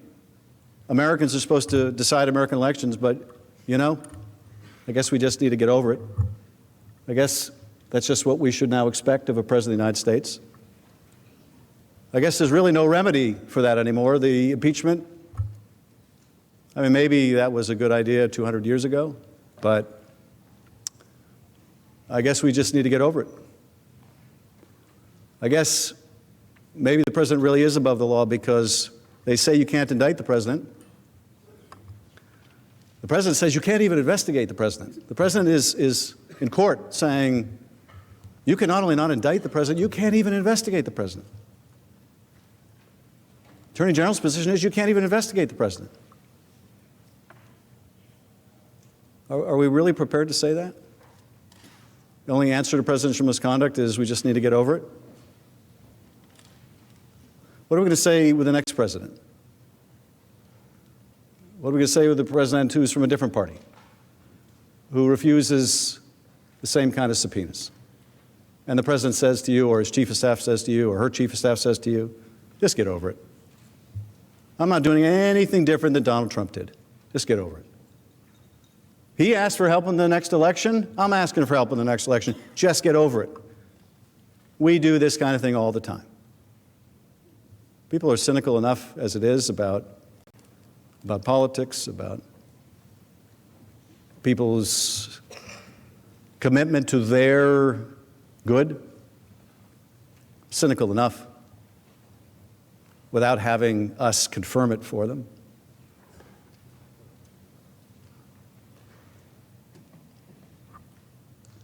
I think it's more than crazy.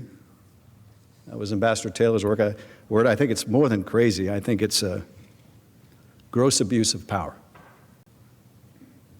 And I don't think the impeachment power is a relic. If it is a relic, I wonder how much longer our republic can succeed. For months, President Trump and his agents had pressured Ukraine to announce the investigations, and President Zelensky finally yielded. As previously noted, he scheduled a CNN interview and planned to publicly announce the politically motivated investigations. He informed Sondland of this plan during a September 7th phone call. In the same call, Sondland relayed to President Zelensky that Trump required that the Ukrainian leader make the public announcement in order to get the critical military aid. President Trump's corruption had finally worn down President Zelensky, overcoming his effort to remain true to his anti-corruption platform, until events intervened. Before Zelensky could do the interview, President Trump learned that his scheme had been exposed. Facing public and congressional pressure on September 11th, the president finally released the hold on aid to Ukraine. Just like with the implementation of the hold, he provided no reason for the release. But the reason is quite simple. The president got caught. In late August, President Trump learned about a whistleblower complaint that was winding its way through the intelligence agencies on its way to Congress. On September 9th, 3 House committees announced an investigation into President Trump's Ukraine misconduct and that of his proxy, Rudy Giuliani. Later that day, again September 9th, the Intelligence Community Inspector General notified the Senate and House Intelligence Committees of the existence of the complaint and the fact that it was being withheld from Congress contrary to law and in an unprecedented fashion. Facing significant public pressure on September 11th, the president gave up and released the money to Ukraine. 1 week later, President Zelensky canceled the CNN interview. And rather than demonstrate contrition or acknowledge wrongdoing, the president instead has continued his effort, even after the impeachment investigation began. He not only continued to call on Ukraine to investigate his political opponent and called on China to do the same. This should concern all of us. It's a confirmation not only of the scheme to pressure Ukraine to help his political campaign, but a clear sign that the president believes that these corrupt acts are acceptable. A president this unapologetic, this lawless, this unbound to the Constitution and the oath of office must be removed from that office, lest he continue to use the vast presidential powers at his disposal to seek advantage in the next election. President Trump's abuse of powers of his office undermined the integrity of our free and fair elections and compromised America's national security. If we don't stand up to this peril today, we will write the history of our decline with our own hand. If President Trump is not held to account, we send the message to future presidents, future Congresses, and generations of Americans that the personal interests of the president can fairly take precedent over those of the nation. The domestic effects of this descent from democracy will be a weakened trust in the integrity of our elections and the rule of law, and a steady decline of the spread of democratic values throughout the world. For how can any country trust the United States as a model of governance if it is one that sanctions precisely the political corruption and invitation to foreign meddling that we have long sought to help eradicate in burgeoning democracies around the world? To protect against foreign interference in our elections, we have guardrails built into our democratic system. We have campaign finance laws to ensure that political assistance can come only from domestic actors, and we take seriously the need to shore up the integrity of our voting systems so that a foreign government or actor cannot change vote tallies. The promise of one person, one vote is only effective if each vote is cast free of foreign interference. Americans decide American elections. At least they should. Now, what if electoral corruption is even more insidious? What happens when the invitation comes from within? Our framers understood that threat too. George Mason noted at the Constitutional Convention that impeachment was a necessary tool because the man who has practiced corruption and by that means procured his appointment in the first instance could seek to repeat his guilt. In June of last year, President Trump was clear that if a foreign government offered dirt on his political opponent, he would take it. A statement deeply at odds with the guidance provided at the time by his own FBI director, the former Federal Elections Commissioner chair, and our Constitution, written some 233 years ago. In no uncertain terms, it admonishes that any person holding office of profit or trust, it admonishes against them accepting of any present from a foreign state. But President Trump did more than take the foreign help in 2019, as he had done in 2016. He not only asked for it in the July 25th call, but when he didn't get the help from the Ukrainian president in the form of the announced investigations, he withheld hundreds of millions of dollars in taxpayer-funded military aid and a coveted White House meeting to increase the pressure on Ukraine to comply. And later, he demonstrated no remorse and continued to encourage Ukraine to conduct the political investigations he wanted, even asking other countries to do so. The consequences of these actions alone have shaken our democratic system.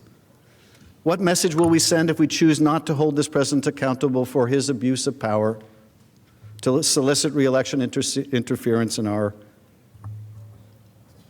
upcoming election? The misconduct undertaken by this president may lead future presidents to believe that they too can use the substantial power conferred on them by the Constitution in order to undermine it. Nothing could weaken the integrity of our elections more, and no campaign finance law or statement by a future FBI director could stand up to the precedent of electoral misconduct set by the President of the United States if we do not say clearly that this behavior is unacceptable and, more than unacceptable, impeachable. We also undermine our global standing as a country long viewed as a model for democratic ideals worth emulating. We have, for generations, been the shining city upon a hill that President Reagan described. America is not just a country, but also an idea. But what worth is that idea if, when tried, we do not affirm the values that underpin it? What will those nascent democracies around the world conclude? That democracy is not only difficult, but maybe that it's too difficult? Maybe that it's impossible? And who will come to fill the void that we leave when the light from that shining city upon a hill is extinguished? The autocrats with whom we compete, who value not freedom and fair elections, but the unending rule of a repressive executive. Autocrats that value not freedom of the press and open debate, but disinformation, propaganda, and state-sanctioned lies. Vladimir Putin would like nothing better. The Russians have little democracy left thanks to Vladimir Putin. It's an autocracy, it's a thugocracy. The Russian storyline, the Russian narrative, the Russian propaganda, the Russian view they would like people around the world to believe is that every country is just the same corrupt system. There's no difference. It's not a competition between autocracy and democracy. No, it's just between autocrats and hypocrites. They make no bones about their loss of democracy. They just want the rest of the world to believe you can't find it anywhere. Why take to the streets in Moscow to demand something better if there's nothing better anywhere else? That's the Russian story. That's the Russian story. That's who prospers by the defeat of democracy. That's who wins by the defeat of our democratic ideals. It's not other democracies. It's the autocrats who are on the rise all over the world. I think all of us in this room have grown up in a generation where each successive generation lived with more freedom than the one that came before. We each had more freedom of speech and association, freedom to practice our faith. This was true at home, it was true all over the world.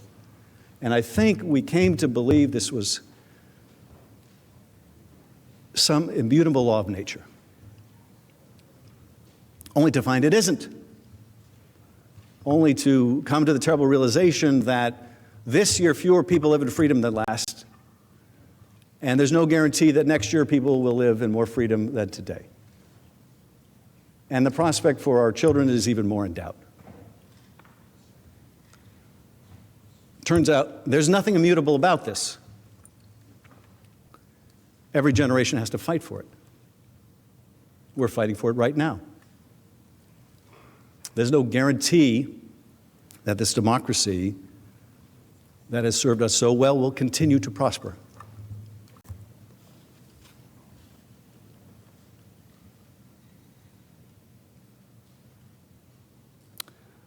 We will struggle to protect this idea.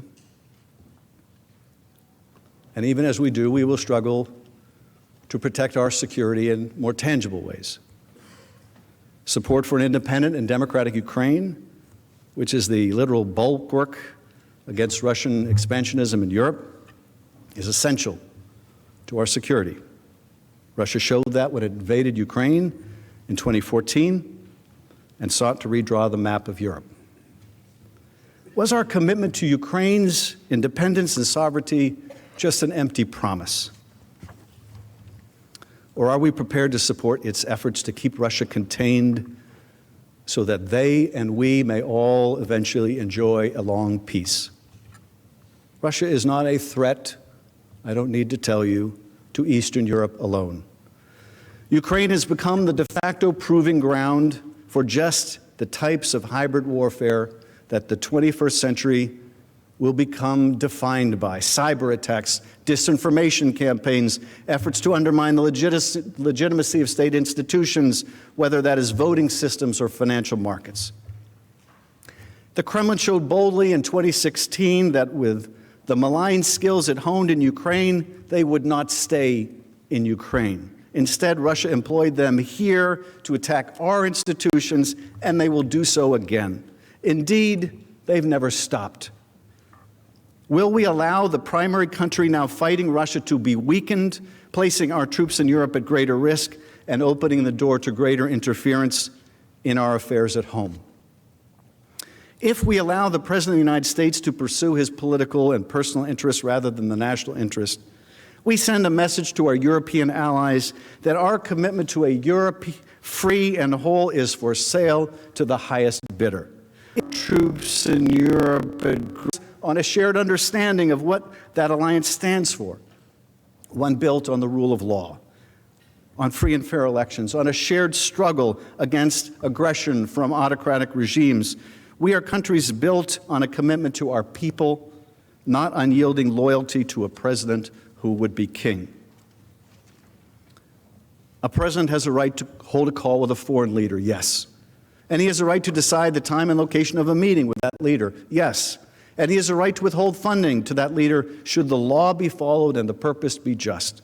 But he does not, under our laws and under our Constitution, have a right to use the powers of his office to corruptly solicit foreign aid, prohibited foreign aid in his reelection.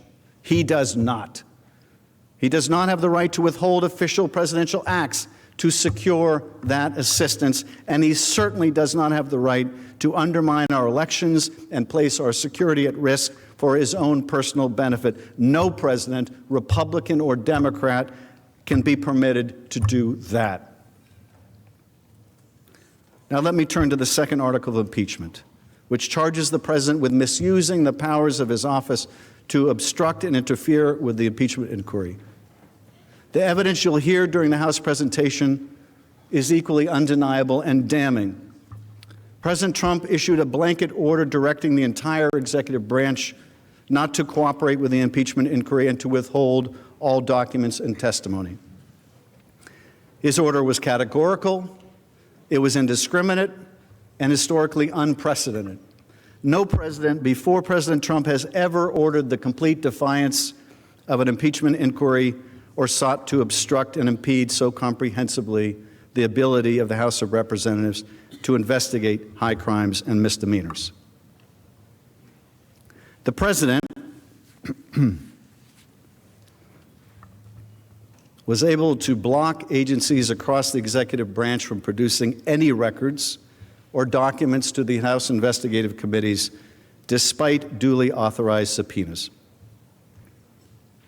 The White House continues to refuse to produce a single document or record in response to a House subpoena that remains in full force and effect. The Department of State and Office of Management and Budget, the Department of Energy, and the Department of Defense continue to refuse to provide a single document or record in response to House subpoenas that remain in full force and effect. It is worth underscoring this point. The House has yet to receive a single document from the executive branch agencies pursuant to its subpoenas. Not a single piece of paper, email, or other record has been turned over, not one. And while I pause to get a drink of water, let me let you know for your timing, I have about 10 minutes left in my presentation. So the end is in sight.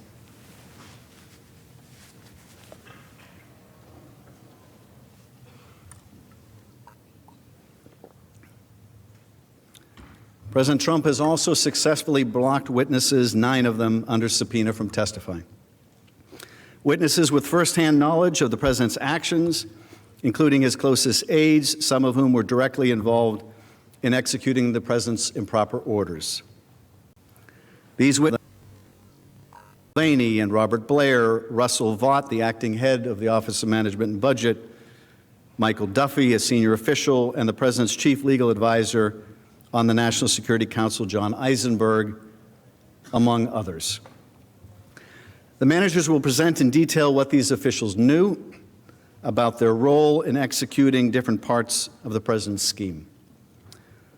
There's no dispute, nor could there be, that President Trump's order substantially obstructed the House impeachment inquiry.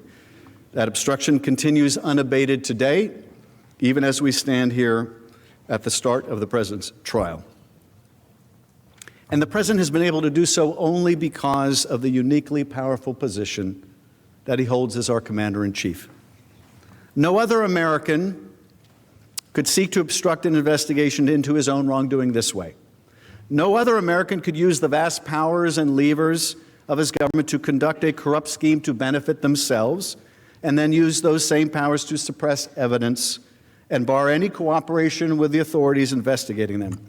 Not a police chief, not a mayor, not a governor, not any elected official in the country, and certainly not any non-elected official in the country.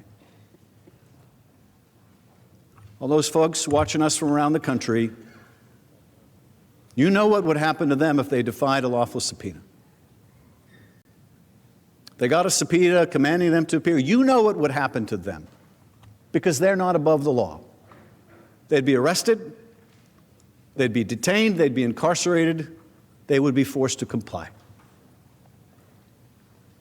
They're not above the law, and neither are we, and neither is the president. And yet, despite the fact that he is not above the law, the president's extensive and persistent efforts, the House heard from courageous witnesses who did obey lawful subpoenas. And we gathered overwhelming evidence. The House built a formidable case that forms the basis of these articles. The second article for obstruction of Congress is not simply about President Trump's decision to obstruct a congressional investigation or even an impeachment inquiry. It should not be misunderstood as some routine dispute between two branches of government, nor should it be reduced to the notion that the president was simply protecting himself or fighting back against a partisan or overzealous Congress. The charges in the second article are much more serious and urgent than that.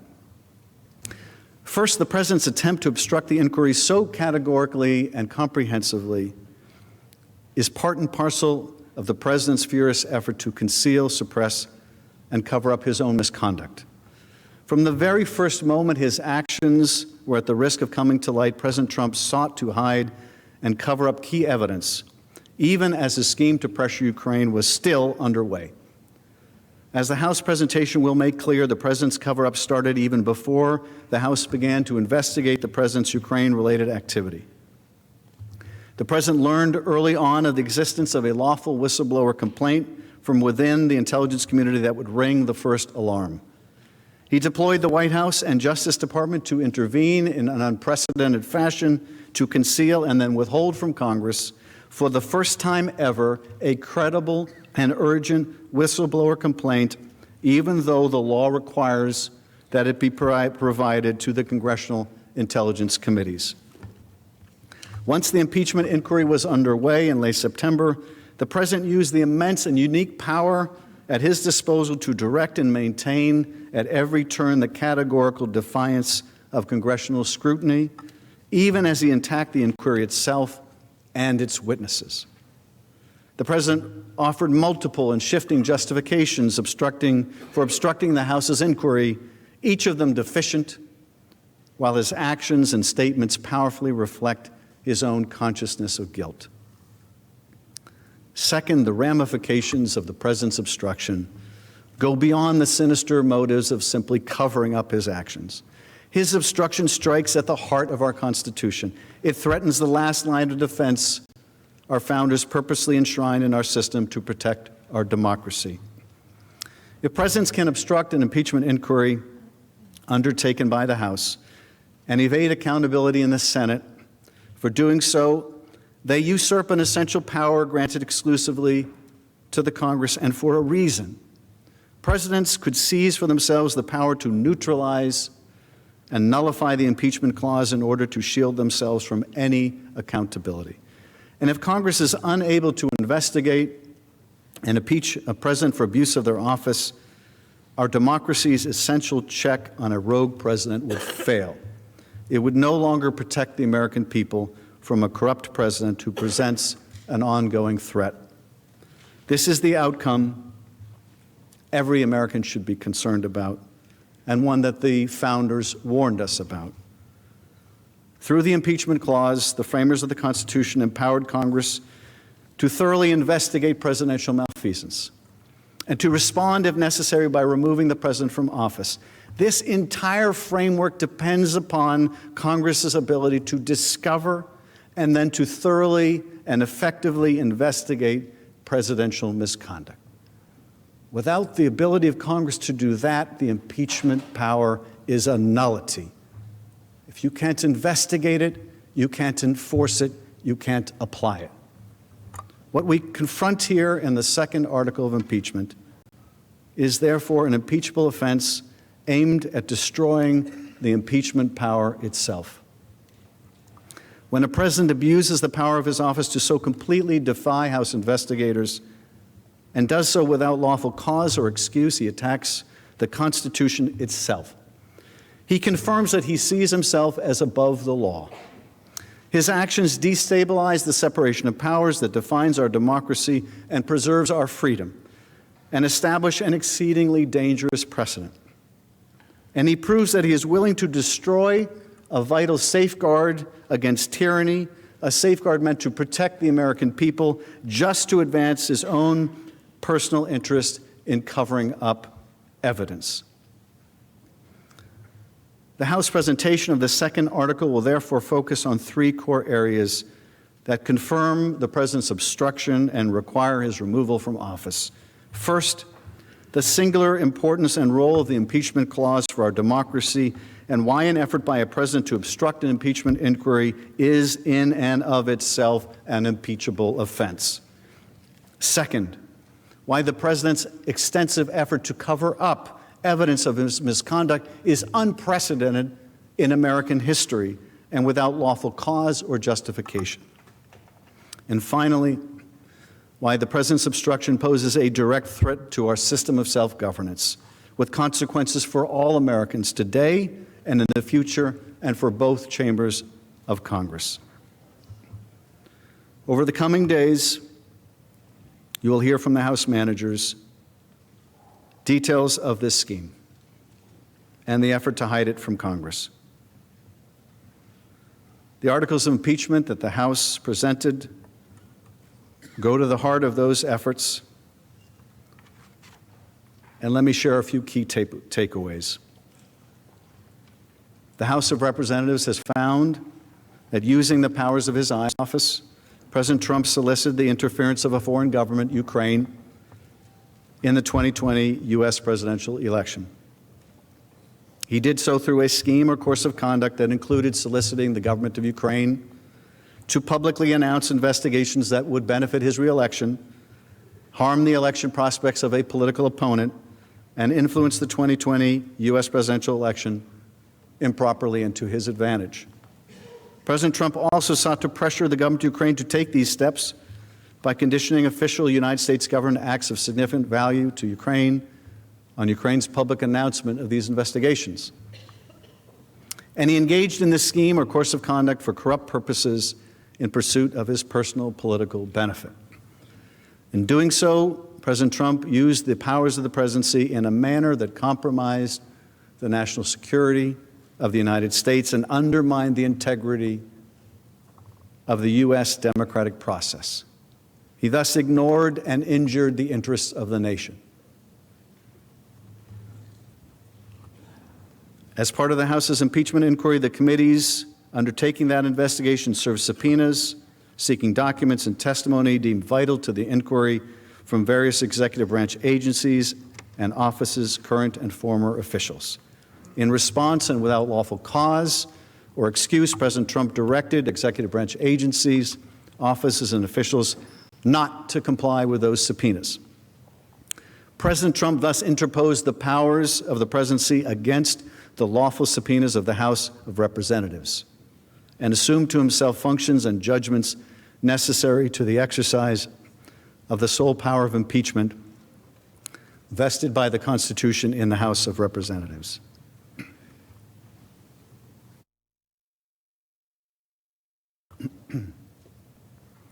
As George Washington and his troops retreated across the Delaware River in early December 1776, they were read the words of Thomas Paine, published that month in his pamphlet, The American Crisis. These are the times to try men's souls. The summer soldier and the sunshine patriot will in this crisis shrink from the service of their country.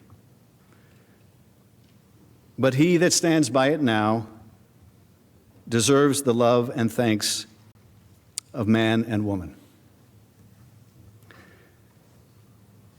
17 days later, George Washington crossed the Delaware, leading to a decisive victory for those who would come to shape our promising young country. As much as our founders feared an unchecked chief executive able to pursue his own will over the will of the people, they also feared the poison of excessive factionalism that could divert us from a difficult service to our country. As George Washington warned in his farewell address, the common and continual mischiefs of the spirit of party are sufficient to make it the interest and duty of a wise people to discourage and restrain it. Now, our political parties and affiliations are central to our democracy, ensuring that good and bad political philosophies alike are considered in the marketplace of ideas. Here, the American people can choose between the policies of decisions about their political leaders, up to and including the President of the United States, based on the degree to which that person represents their interests and values. That is not factionalism. That is the foundation of our democracy. But when a leader takes the reins of the highest office in our land and uses that awesome power to solicit the help of a foreign country to gain an unfair advantage in our free and fair elections, we all, Democrats and Republicans alike, must ask ourselves whether our loyalty is to our party or whether it is to our Constitution.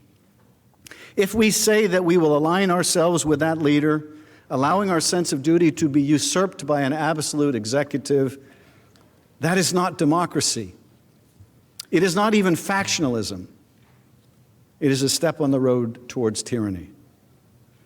The damage that this president has done to our relationship with a key strategic partner will be remedied over time. And Ukraine continues to enjoy strong bipartisan support in Congress. But if we fail to act, the damage to our democratic elections, to our national security, to our system of checks and balances will be long-lasting and potentially irreversible. As you will hear in the coming days, President Trump has acted in a manner grossly incompatible with self-governance. His conduct has violated his oath of office and his constitutional duty to faithfully execute the law. He has shown no willingness to be constrained by the rule of law and has demonstrated that he will continue to abuse his power and obstruct investigations into himself, causing further damage to the pillars of our democracy if he is not held accountable. He cannot be charged with a crime, so says the Department of Justice. There is no remedy for such a threat but removal from office of the President of the United States. If impeachment and removal cannot hold him accountable, then he truly is above the law. We are nearly 2.5 centuries into this beautiful experiment of American democracy, but our future is not assured. As Benjamin Franklin departed the Constitutional Convention, he was asked, "What have we got? A republic or a monarchy?" He responded simply, "A republic if you can keep it." A fair trial, impartial consideration of all of the evidence against the president is how we keep our republic. That concludes our introduction. The majority leader is Chief recognized. Justice, colleagues, I suggest we have a recess until 10 minutes to 4, at which moment we'll reconvene subject to call of the chair. Without objection, so ordered.